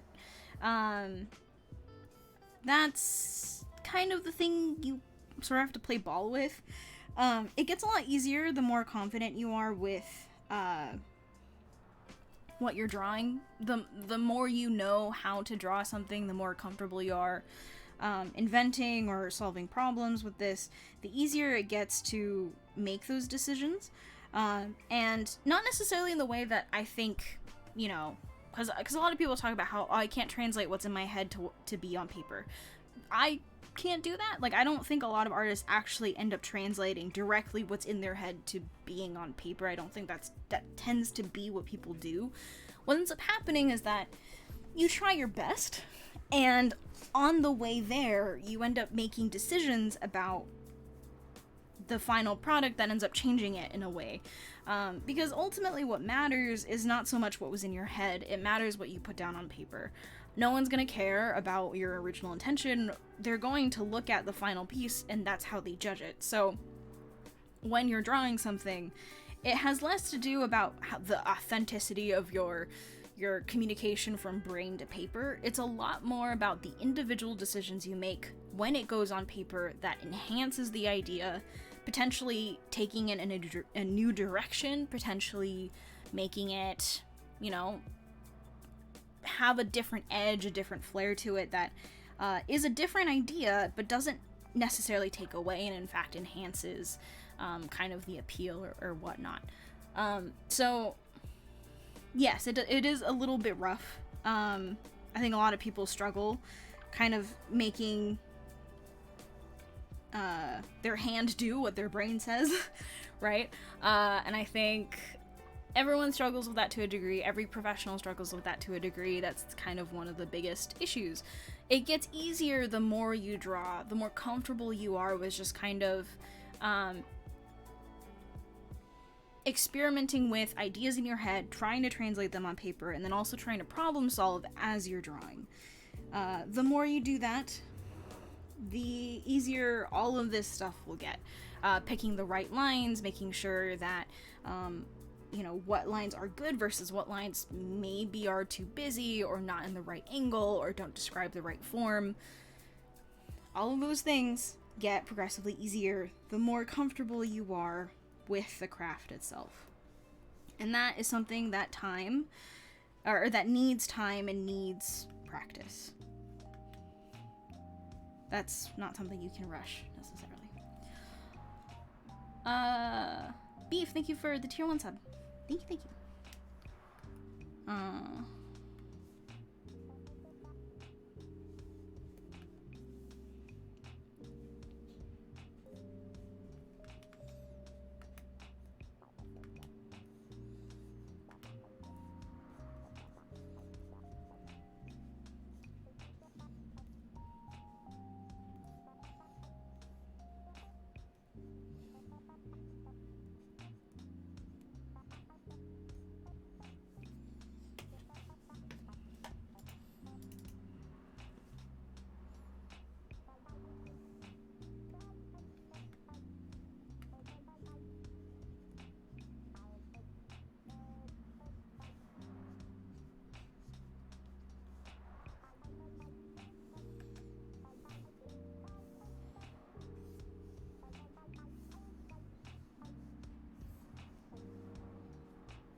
Rose, thank you for the Twitch Prime sub for 6 months. How do you imagine the structures of the face? I feel like I'm struggling a lot with subtlety and all. So a lot of my current ways of looking at the face comes a lot from when I had to do some sculpting, both physically and in 3D. 2D artists managed to get away with a lot, and my structure was never really all that good up until I've actually had to do, applied sculpting, and it really does change how you look at form and structure when you actually have to see it in 3-dimensional space. I think a lot about, if you could potentially get look at a skull in 360, or look at someone's sculpt of a face, whether or not that's 3D or physical, you learn a lot about how deep some of the areas in the face really are versus where you get protrusions, where you get ridges, and all that. And I try to keep those things in mind when I'm drawing.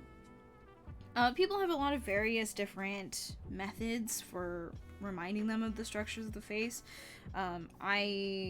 Whenever I am trying to paint, I always think of the Asaro head, which is a sculpture that Asaro, I think, made, and helps look at the planes of the face. But primarily I just kind of think about the skull and the sort of, I describe it as like a whistle shape, because I think the skull looks like a whistle. And so you have this shape.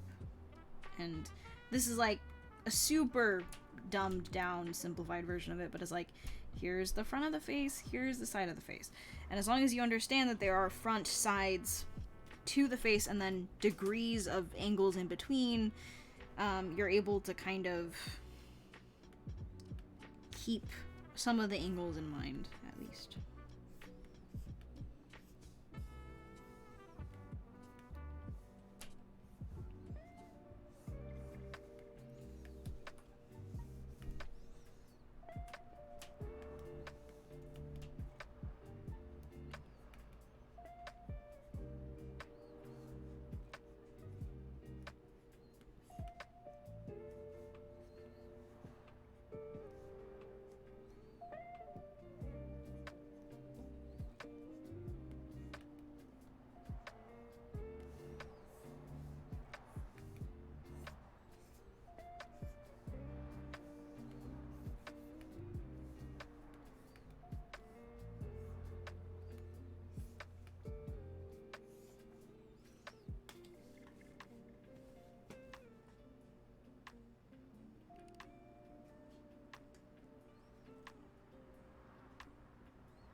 Probably Amira, my Arabian Night inspired project that I did.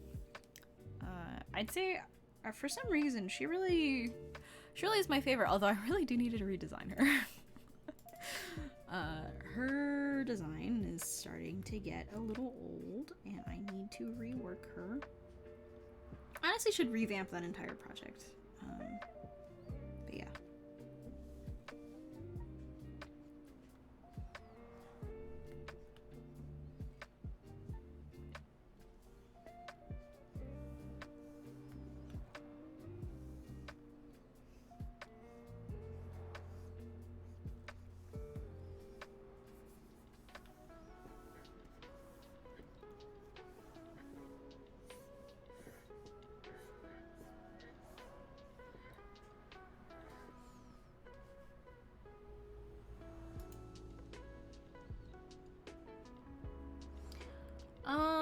I'd say in the past it might have been like a super serious skill to have to be able to do work in Photoshop. I'd say it'd be good to be familiar with it, but oftentimes most people don't really care what program you use, and they might even leave it up to you a lot of the times. As long as you can get the work done and there's no issue with like file types and stuff, because like pretty much no places will accept the clip file format. They all accept .psd, but it's not terribly hard to export in a PSD file format in clip. So as long as you can do that, then it's totally fine, I think. I've discovered that more and more places don't tend to like expect you to work in Photoshop. That's something worth asking if you ever work anywhere, but for the most part, like, people tend to accept that some people have preferences for their program of choice, and they tend to respect that. And especially if you're in school, like, yeah, you might have a Photoshop class that you'll struggle in, but again, as long as you can do the work, doesn't matter. I don't really think so.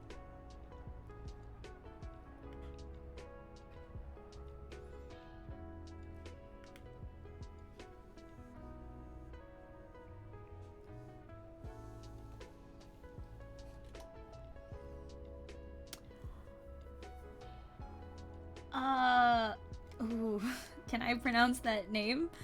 Elo one Marikon? Hello? I hope I was able to pronounce your name in not an offensive way. Hello.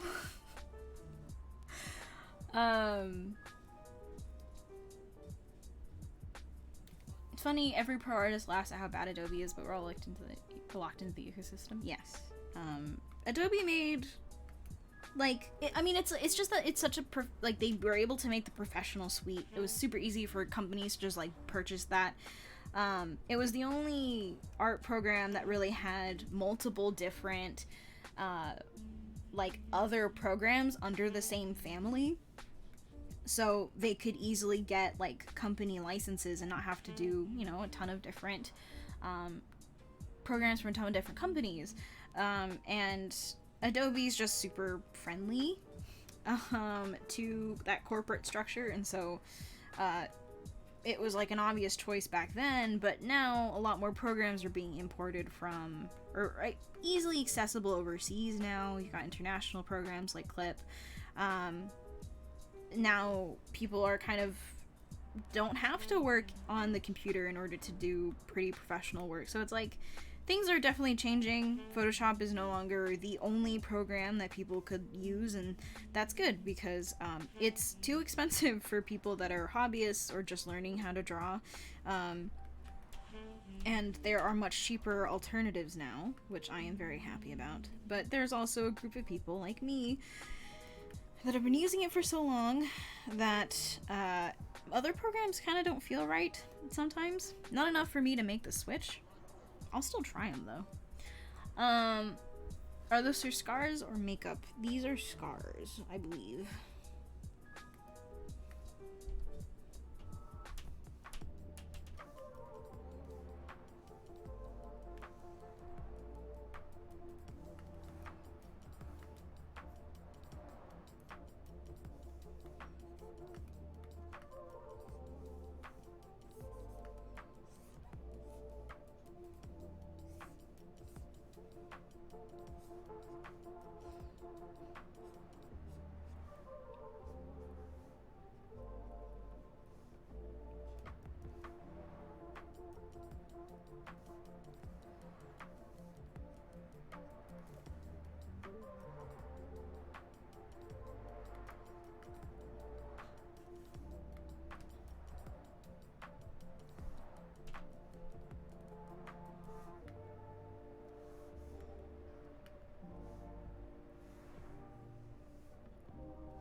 I do not watch Demon Slayer, no.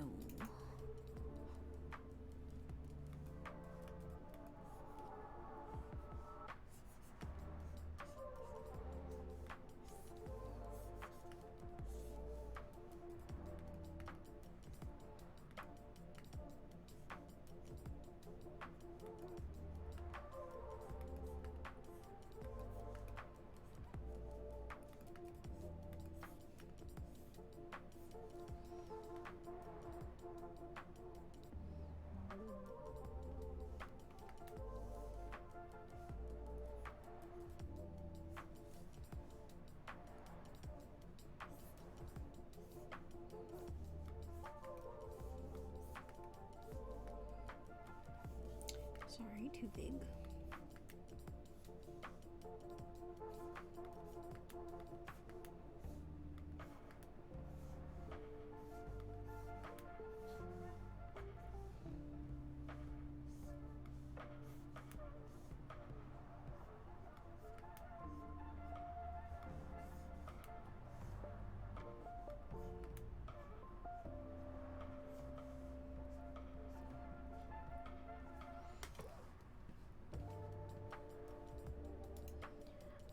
I mean, I'm familiar with Demon Slayer, like, the manga, but, I'm not a huge anime fan, so I certainly know what's happening, and I know what is going to happen, But yeah, definitely no time to watch the actual show.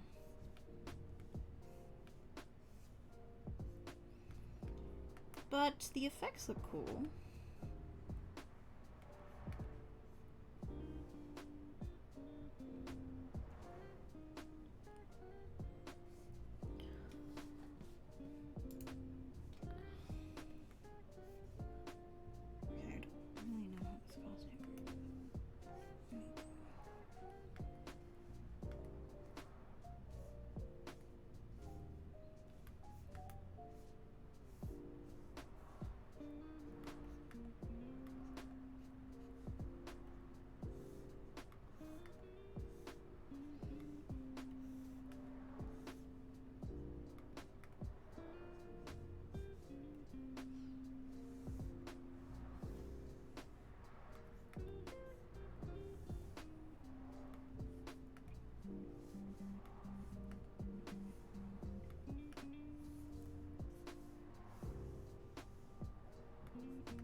Thank you, thank you.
well, no. This is not Katarina as far as I can tell. This is someone's OC. And 2, this image is a lot more violent than that. She's not taking the buff. Oops. She doesn't have this thing over here.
Thank you.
yeah, I try to stream on Fridays every week. Some weeks I miss, but it's the only one that's promised. Every other stream that I might do, which is not often, I stream unannounced on every platform except for the Discord and Twitch.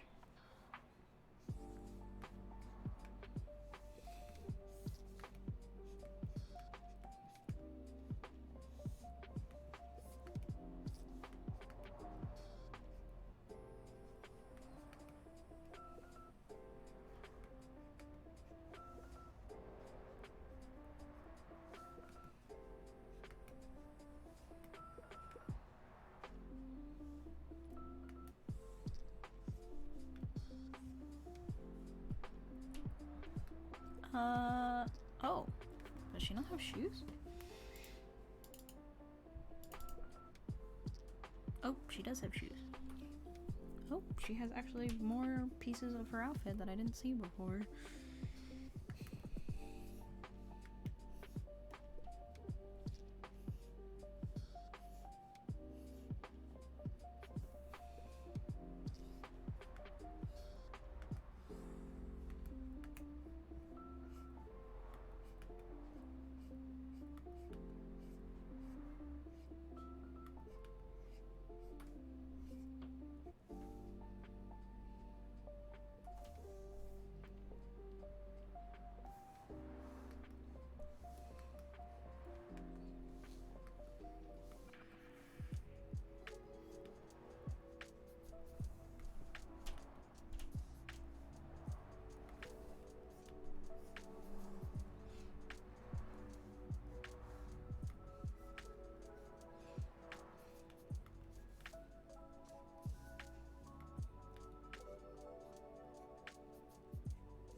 Oh, yes, I did.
how much stabilization do you use in your brush? Sometimes I use like 10-ish. I don't think I'm using any on this one.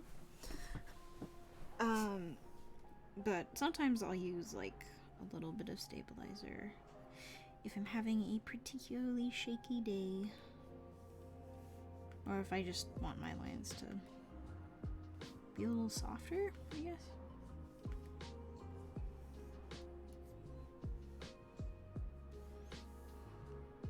How do I draw so easily without a sketch? I've been drawing human characters for a while now, and after a certain point, you start to recognize that, sometimes once you've drawn enough things, or drawn in something enough times, you can kind of get the building blocks of it to the point where you don't really need, to use guidelines or sketches to draw them. I kind of compare it to when people learn how to write in their own language. First you know, learn how to write the letters using a guide, right? They teach you in school how to write letters, and kind of you start forming like a bit of your handwriting style. Then they teach you how to attach letters to words to create meaning. Then you use words to create sentences. Then you use sentences to create ideas and thoughts, right? And so once you've gotten to that stage of using sentences to describe abstract ideas, you no longer need a guide to draw the letter, right? You've drawn that letter so many times, you know how to write. That's essentially the same thing that's happening here. I have drawn human characters enough that I can sort of imagine what it might look like without needing a sketch, and that's coming after like 20 years of drawing human characters. So at this point, drawing a sketch feels a little bit less important because I know sort of what a body can or can't do. Then it just becomes a question of posing, of dressing characters with clothes, of putting them together, and that's all stuff that I can also kind of draw without a sketch because I've drawn them so often. So yeah. Do I use a sketch for drawing things I'm not familiar with? Yes. I don't draw this way as sort of as like fighting against the idea of using sketches. I sketch whenever I need to. And if I don't use a sketch, it means that I'm comfortable enough to try without it. But if I'm not comfortable with something, if I still need to use references, if I don't know something very well, and even if the thing that I do know how to draw, which is characters, gets a little too complex, the pose is hard, I need to plot this in perspective, like, I know the basics, but not enough. And so then, yes, I will use a sketch. That's just kind of how it is. I use it when I need it. If I don't need it, I don't use it.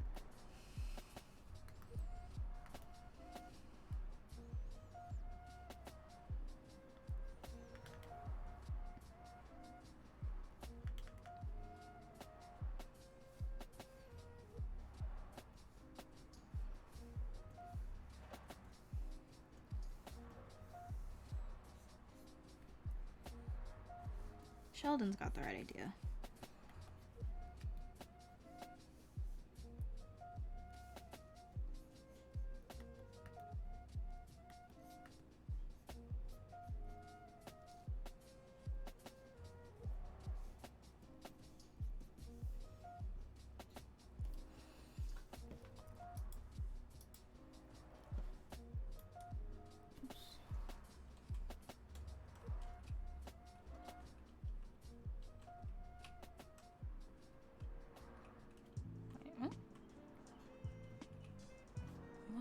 Reopen last 10.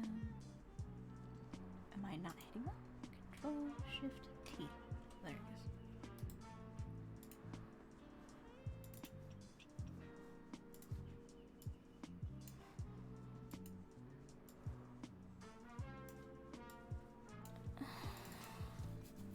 This pose is very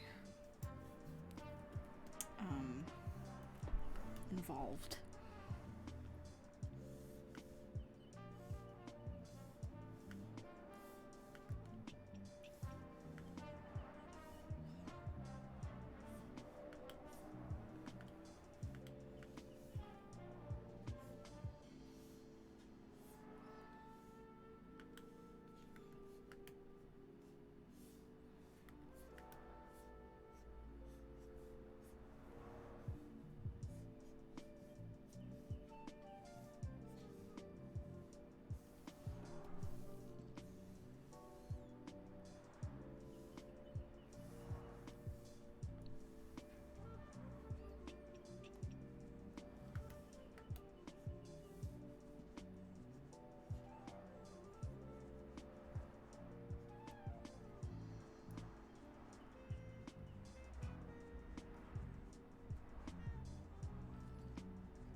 Does he have a piercing? I have no clue. I'm just gonna pretend he doesn't.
They want him. Okay, I'm gonna. Is it a magic shield? He's holding a shield, but it's a see-through shield. So is it like he's projecting it like magic, or is it actually? Like a shield, like a normal shield, and he has like the shield pose? I'm not sure.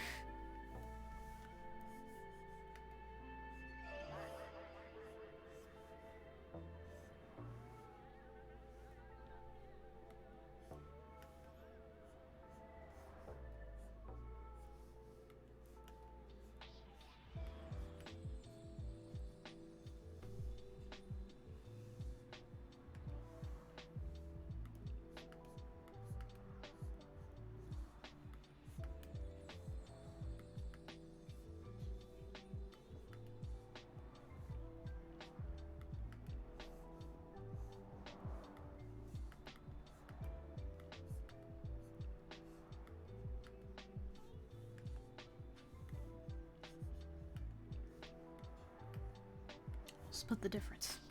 That's what we'll do.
Yeah, it's a couple piece, which makes it more complicated. And the person had a preset pose that they wanted, so I've been trying to like flip back between the two and make sure I get the design right, but then also the pose right. So this one's a lot more involved.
Thank you for the follow. Hope you enjoy your time here.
because I don't talk on them. But I think the music choice is usually what contributes for the most part.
Maybe too low.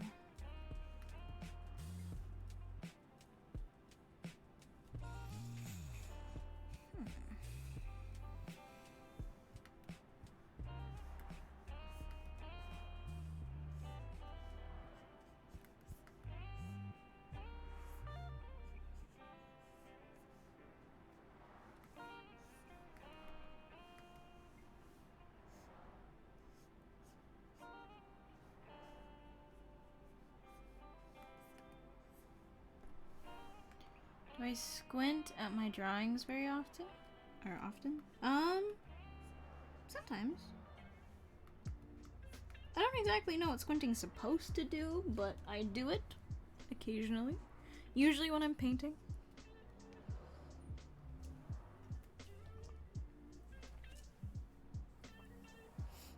Asada, thank you for the tier 1 sub for 17 months. We're over a year.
You know, I probably could also just take off my glasses, but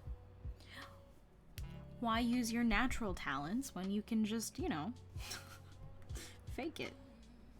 Doesn't have my really annoying astigmatism, though.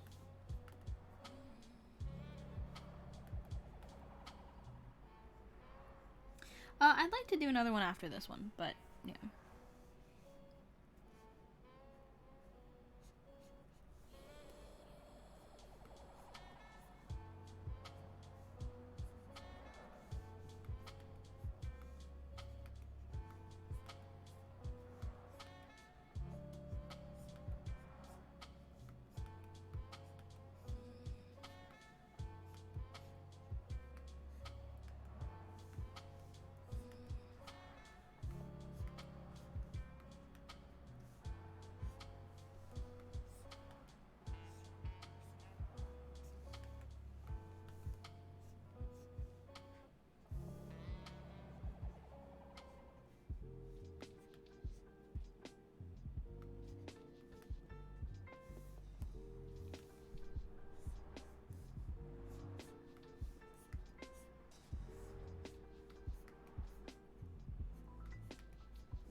Just open.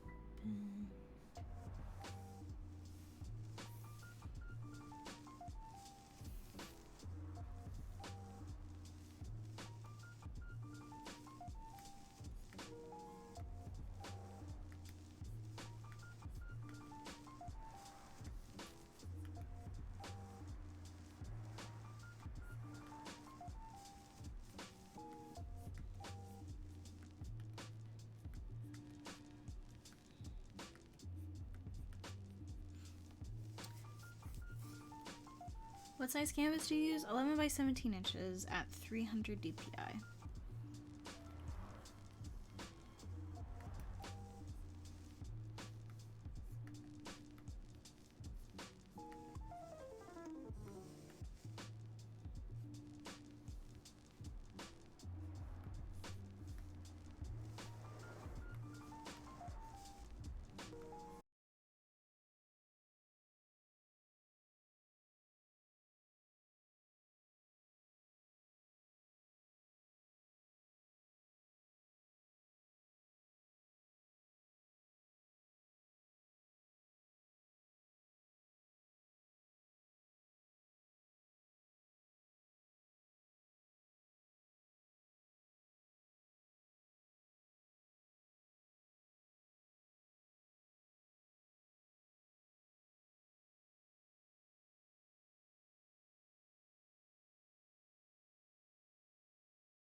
I mean, it's a good habit to have. I think my habit is one I will regret and pay for many times over. But I don't know. I guess my life is so boring in other ways that this is the one way that I can live on the edge. I'm just constantly on the edge of heartbreak. But I guess I don't value my own work as much as or at least like the stuff that I do on stream, I'm kind of like, if it does happen, I'll just do it again. Which is not a good policy to have, but like, if I have something that I really do care about, I will save it a lot. But some of these drawings, I'm just kind of like, I'll save it all at once, it's fine. My risk tolerance is a little bit higher. Hey, Oppose! Hello, how are you?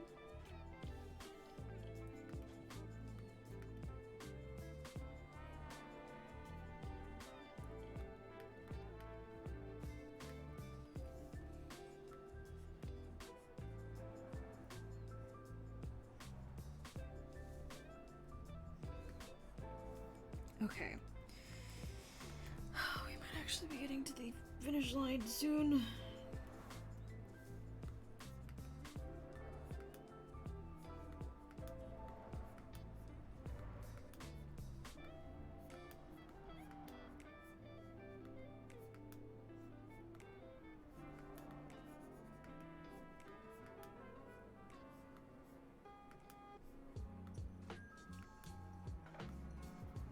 Is Spotify crossfading my songs?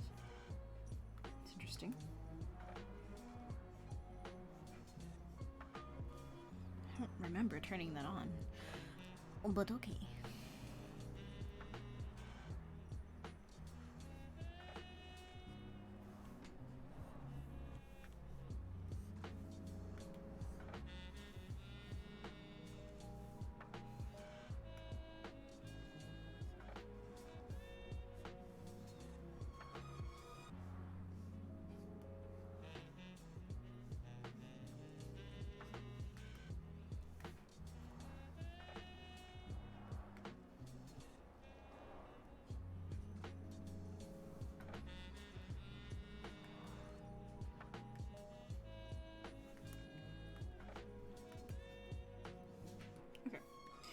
I think this should be fine.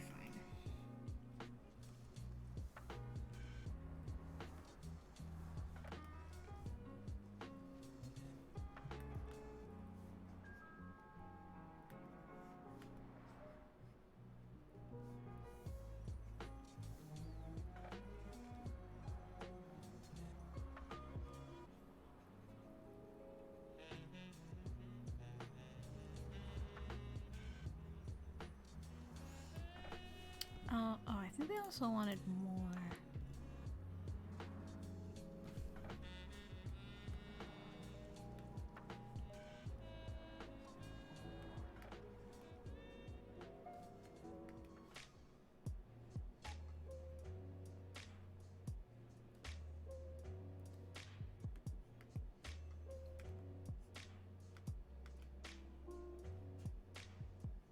This person just wanted a bunch of arrows through everything, so we're gonna do that before we're done. I'm not gonna question whatever's happening in this drawing.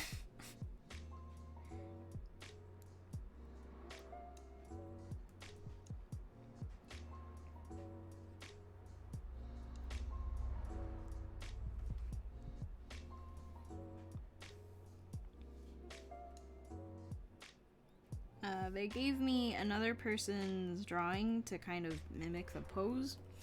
And then they asked for a ton of arrows through limbs. So I'm just gonna do what I'm told.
good.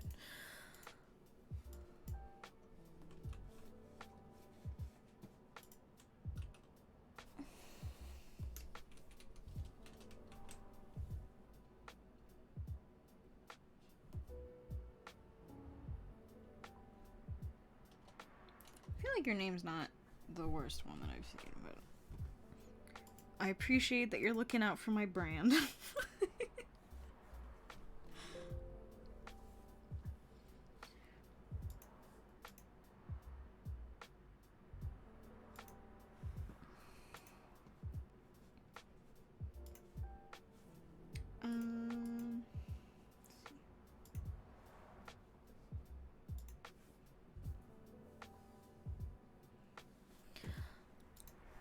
Moving the list up a little bit. So, full body sketch, no color. Oh, wait. The last one wanted a transparent PNG. I apologize.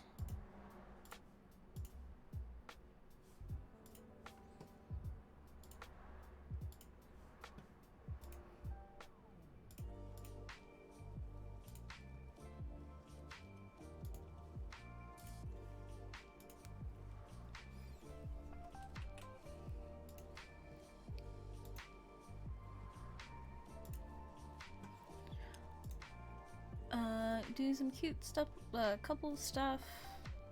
Kisses, hugs, research date, stubborn, sunshine girl, grumpy boy, hot or cold. That's fine.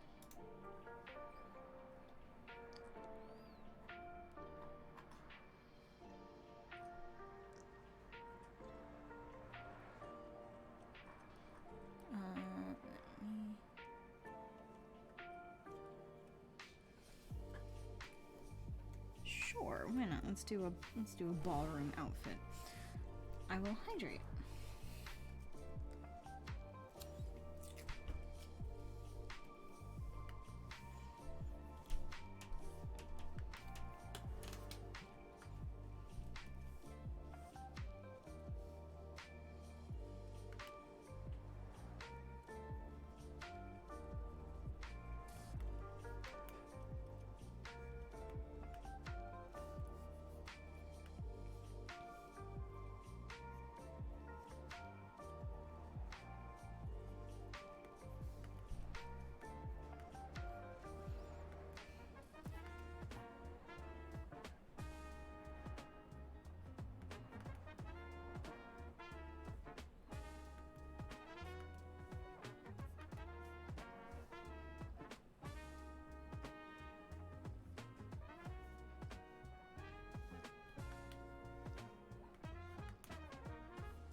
Oh god.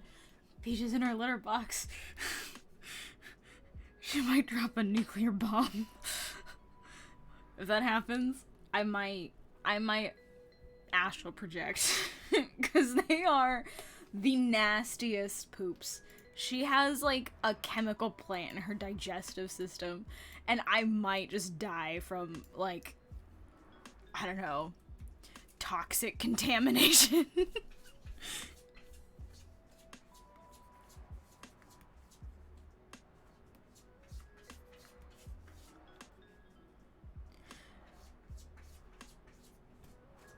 might just, oh god, I might die.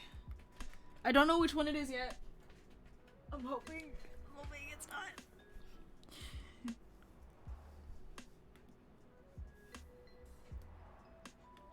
Sometimes there's no smell. Sometimes there is absolutely nothing. And then sometimes, like, even she runs out of the room. Even she's like, I gotta vacate the premises. Like, she made it. And then here I am. Oh. I got a whiff. Oh. Yep. That one's pretty ripe. That one's pretty ripe. That's not that bad though. I can still draw. God damn it, Peach.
It's like an overview of the muscles and bones that I think you should know in general.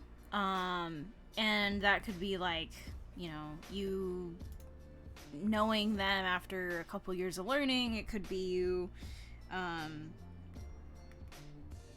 of just getting a list of things that you should be studying. But, it's not super in-depth. The course is about design characters, not necessarily drawing, how to draw characters as much. There are a couple of lessons to, like, how you can draw them, but I'm not going over literally, like, here's how you draw an arm. Here's how you draw, no, this and that. I talk more about the abstract parts of designing, and then how do you translate parts of your story and your ref boards to a design. What makes a good distribution of shapes, what makes a good and balanced design. But the anatomy portion is not super in-depth.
I've been working through them, but the problem is that there's so many that a lot of people haven't been able to get feedback from me.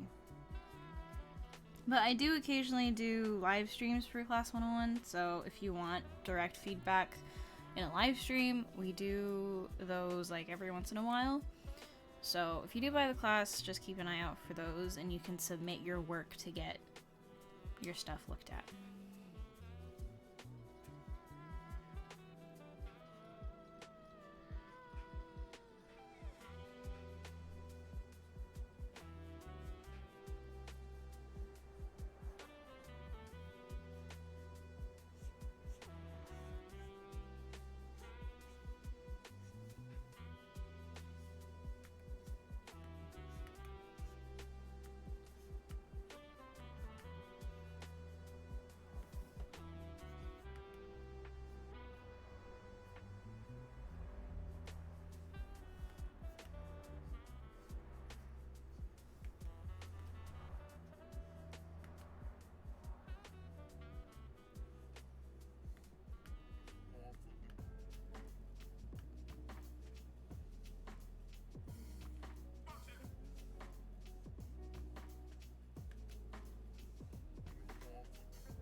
You should be comfortable drawing, like, characters with clothes on. Like, that's kind of how I've been describing it. Like, if you can draw a character in various poses, with clothes on, doesn't matter if it's, like, good, but you're comfortable getting to that stage, then you can take the class. People that have never drawn before shouldn't take the class. People that can barely draw characters and have just only started giving them clothes and can't draw multiple poses probably shouldn't take the class. But if you are familiar enough with drawing characters, can put them in clothing, can pose them slightly, regardless of where you are at in that spectrum, I think you can get something out of the class. It talks a lot more about, at least the more important chapters are about designing characters. So as long as you go in there without expecting being told literally, like, here's how you draw X, here's how you draw X. Like, it's a lot more about the ideas behind what makes a good design.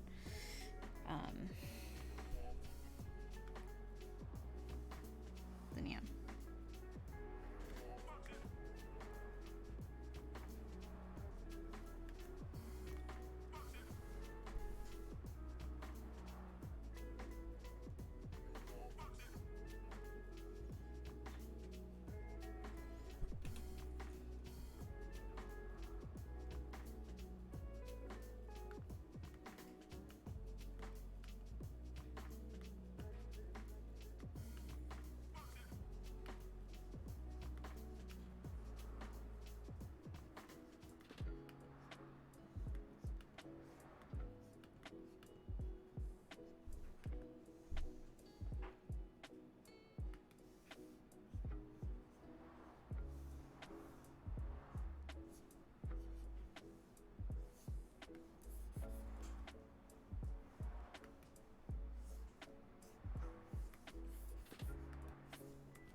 Yes, I am not super interested in making tutorial content where it's just like, here's how you draw X, Y, and Z.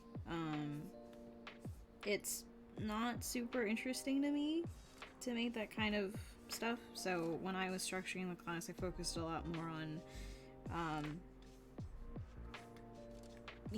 a lot more of the abstract stuff that maybe people might struggle with when it comes to designing characters in a way, because like you can learn how to draw things from other people, but I went a lot more in depth about my process when it comes to designing characters, what I think makes a good design in general, and like techniques for iterating on designs and how you can judge a design from a perspective of color, form, silhouette, that kind of stuff.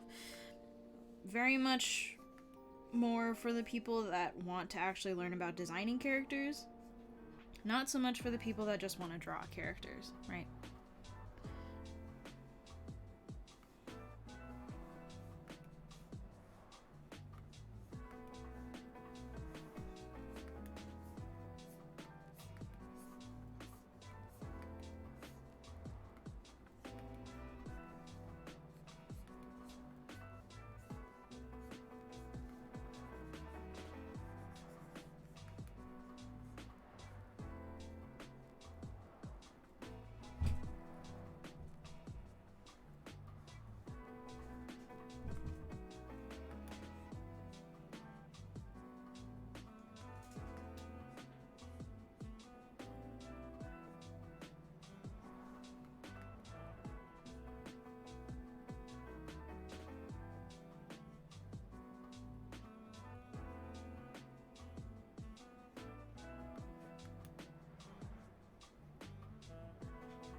This page.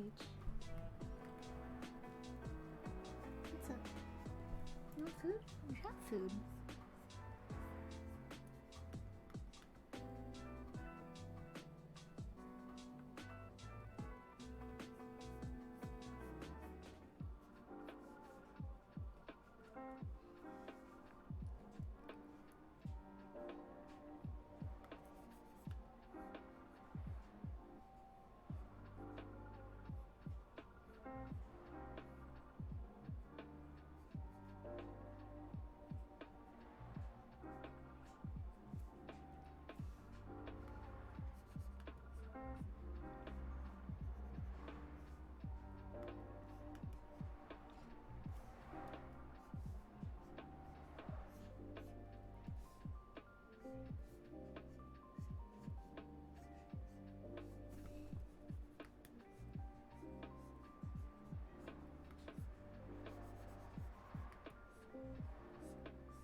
to be bigger. Her head needs to be small.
Yes.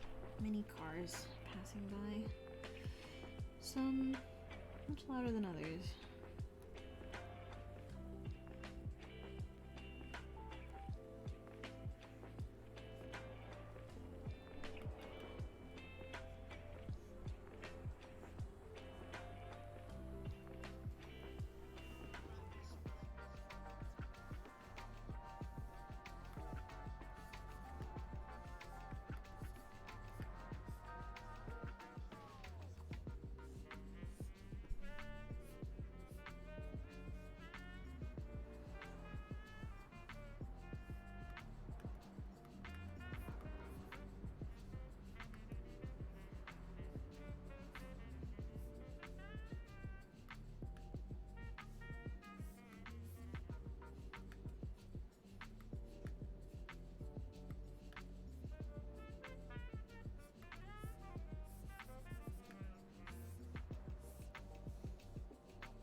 has no neck.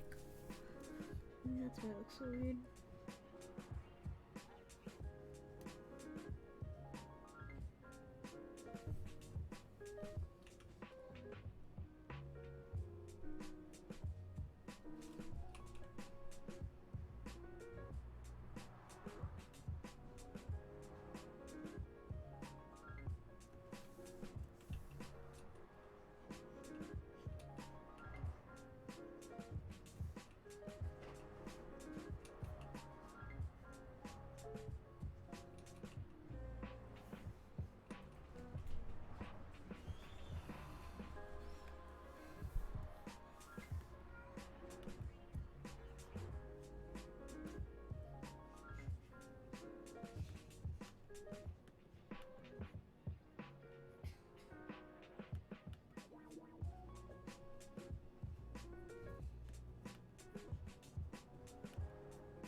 The last one was gonna be intense, but this one's pretty intense.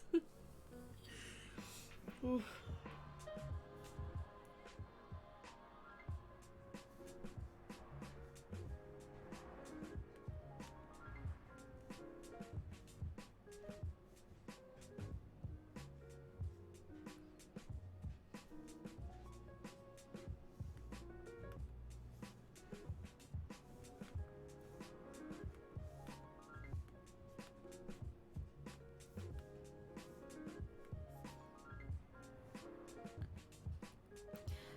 Enough, the design's not really that detailed. It's more the pose that's kind of just complex. Having to tilt the head and make sure everything actually looks like they're dancing as opposed to like standing too far apart from each other. That's the tough part about couple poses, is that you actually want them to feel like it's an intimate moment or they're actually like super close. But generally when you draw two people together, like two characters together, you accidentally put them a little too far away from each other, and then it just looks awkward, like they're like, oh, we're hugging, but there's actually like, you could fit a whole child in between the two of us because of how far apart we are. And I tend to do that a lot when I draw couples. I'm trying to like work through that at the same time that I'm like, okay, if they're looking at each other, how far away do their faces have to be and their heads have to be so that their bodies are still relatively close to each other. And it's that on top of the outfits. Do I have a YouTube channel? Technically, yes. I have a YouTube channel called Araceli TV. I don't update it very frequently because I often don't make video content in general, but that is available if you would like to go and watch whatever's on there that I made back in high school, because that's all that's on there.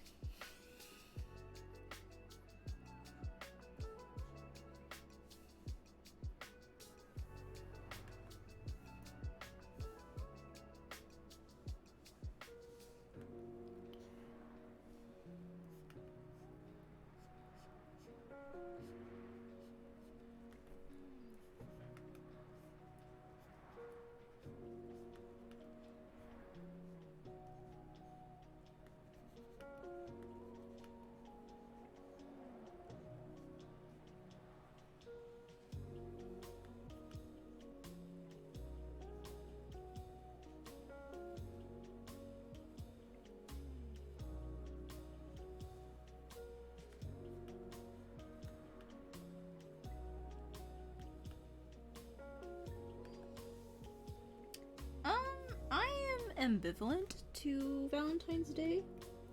Me and my partner, like, when, I don't know, I guess I never really was bothered by the fact, or like by the existence of Valentine's Day when I was quote unquote single, because I never experienced a relationship until my current one, which is my first, so I never really thought too much about it. And then now that I'm actually dating someone, I still don't care too much about it, because my partner aren't super big into like events. We don't tend to do fancy things or put a lot of effort into like planning events so much as just like doing what we normally do and together. And just like being together and doing whatever we do normally together. And if we do want to do something special, we will try. But like, yeah, Valentine's Day doesn't mean too much to me. I don't like chocolate, so it's like a double. I don't really care. So yeah.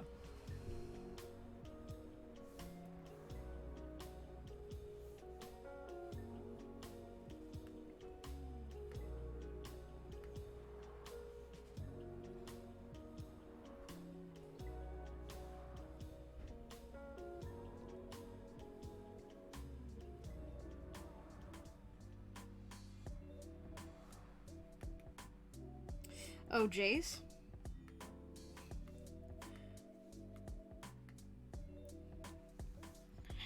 He's kind of like Jace. Although, I really... God, I hate Jace as a character. He's better in Arcane. He's still just, like, the worst, though. And, like, whenever people put him and, like, Victor together, I'm like, Victor deserves so much better than what Jace could ever possibly give him. Don't disrespect Victor by making him date Jace. I unnaturally hate Jace as a character.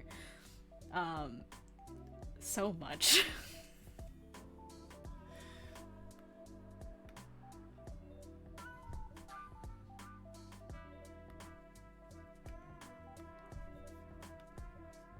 Good morning, Elkie.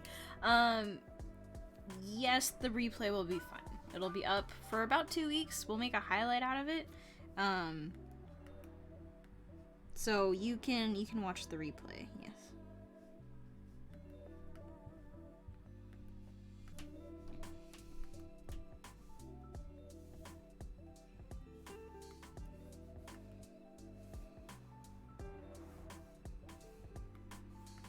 You mean vaguely muscular man that has dark skin dark hair, tan skin, has a square jaw with a beard? Yeah, basically Markiplier.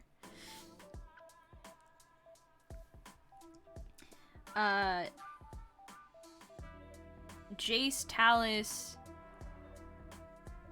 is stupid and I hate him. But what you said is not wrong. That's essentially what that meant.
Yes. It is my worst skill.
It is pretty late, yes.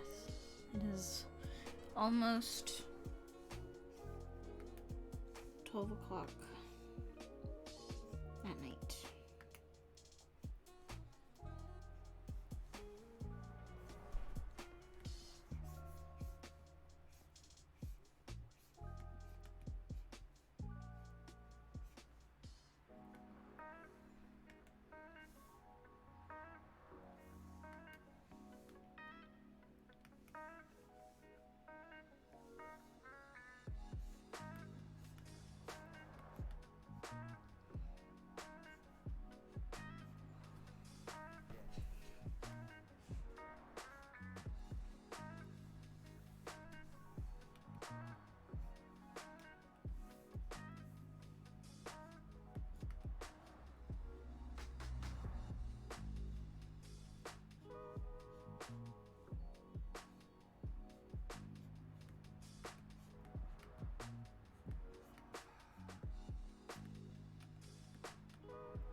Thank you, Katsu.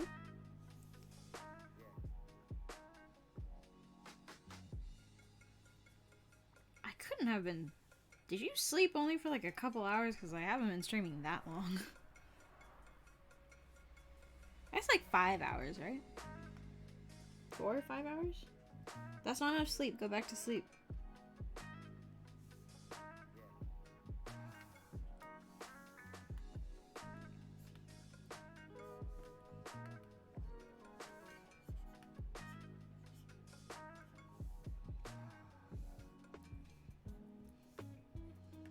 I've only done 3? I haven't even done that many.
Probably needs to be longer.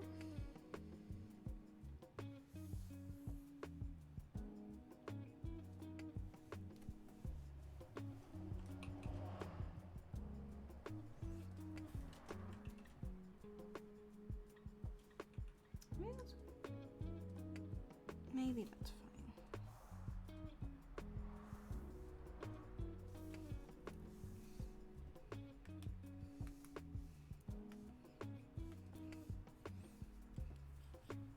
Do I play VR chat? No. When you use the transform tool, does Photoshop stretch and squish your lines out of whack? Procreate really likes to mess with me. Yes, it does. Because programs are dumb. They don't really know what you're trying to do, and so all they know is that this is a bunch of information, and I'm just going to deform it and change it. So, you know, the more you stretch something, right? Like if I were to take this and try to stretch it, it's going to at some point make it real crunchy. So yes, the more you stretch something, obviously it's going to really mess it up. But if you do it a little bit, sometimes you won't really be able to tell. And I kind of like drawing with textured lines for that reason, with textured brushes, because it's kind of hard to tell when it gets super low res. Just like a little bit less quick than when you have super clean lines. So it's nice. I do a lot of liquify stuff because I'm a not a real artist, so I do a lot of liquify stuff and change my lines a lot, so I do have to keep in mind like not changing too much before it starts to stretch and blur and do all that kind of weird digital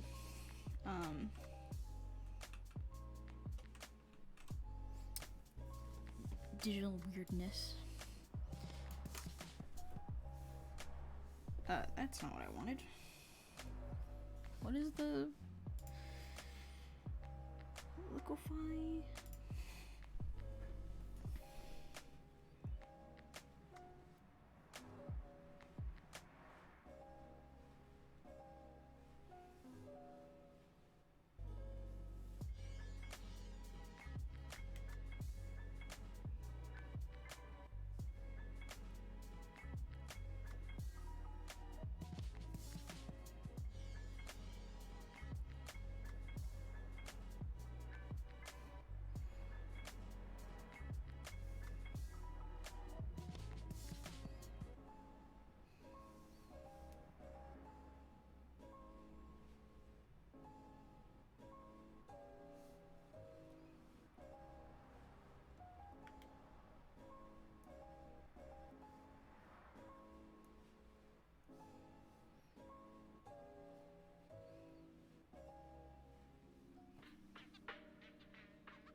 Okay.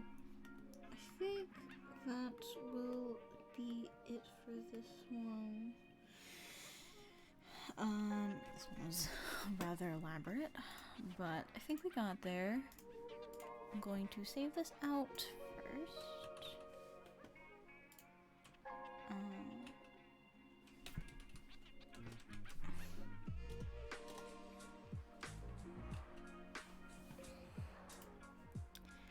Okay, cool. So I think I'm gonna end the stream here. And catch up with all of you guys next Friday. Any last minute questions before we end for today? Since, I know I've just kind of been focusing for that bit, but, any questions, thoughts, things that you wanted to ask that you didn't get to, maybe, beforehand? Shift up. Okay, so now the thing is updated. Okay, so how many do we have left? Like 65? Alright, I'll do my best. But yeah, thank you so much for coming, everyone. As always, I'm very, very grateful to anyone who stops by and hangs out, especially all of you regulars. Can we take a quick look at all you drew today? Yes, for sure. So, we have that one,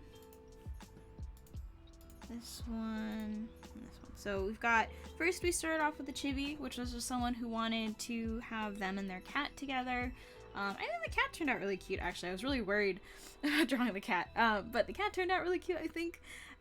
So we did a chibi first, and then I did this one, which is a couple mid, I don't know, fight, I guess. They seem like a fighter.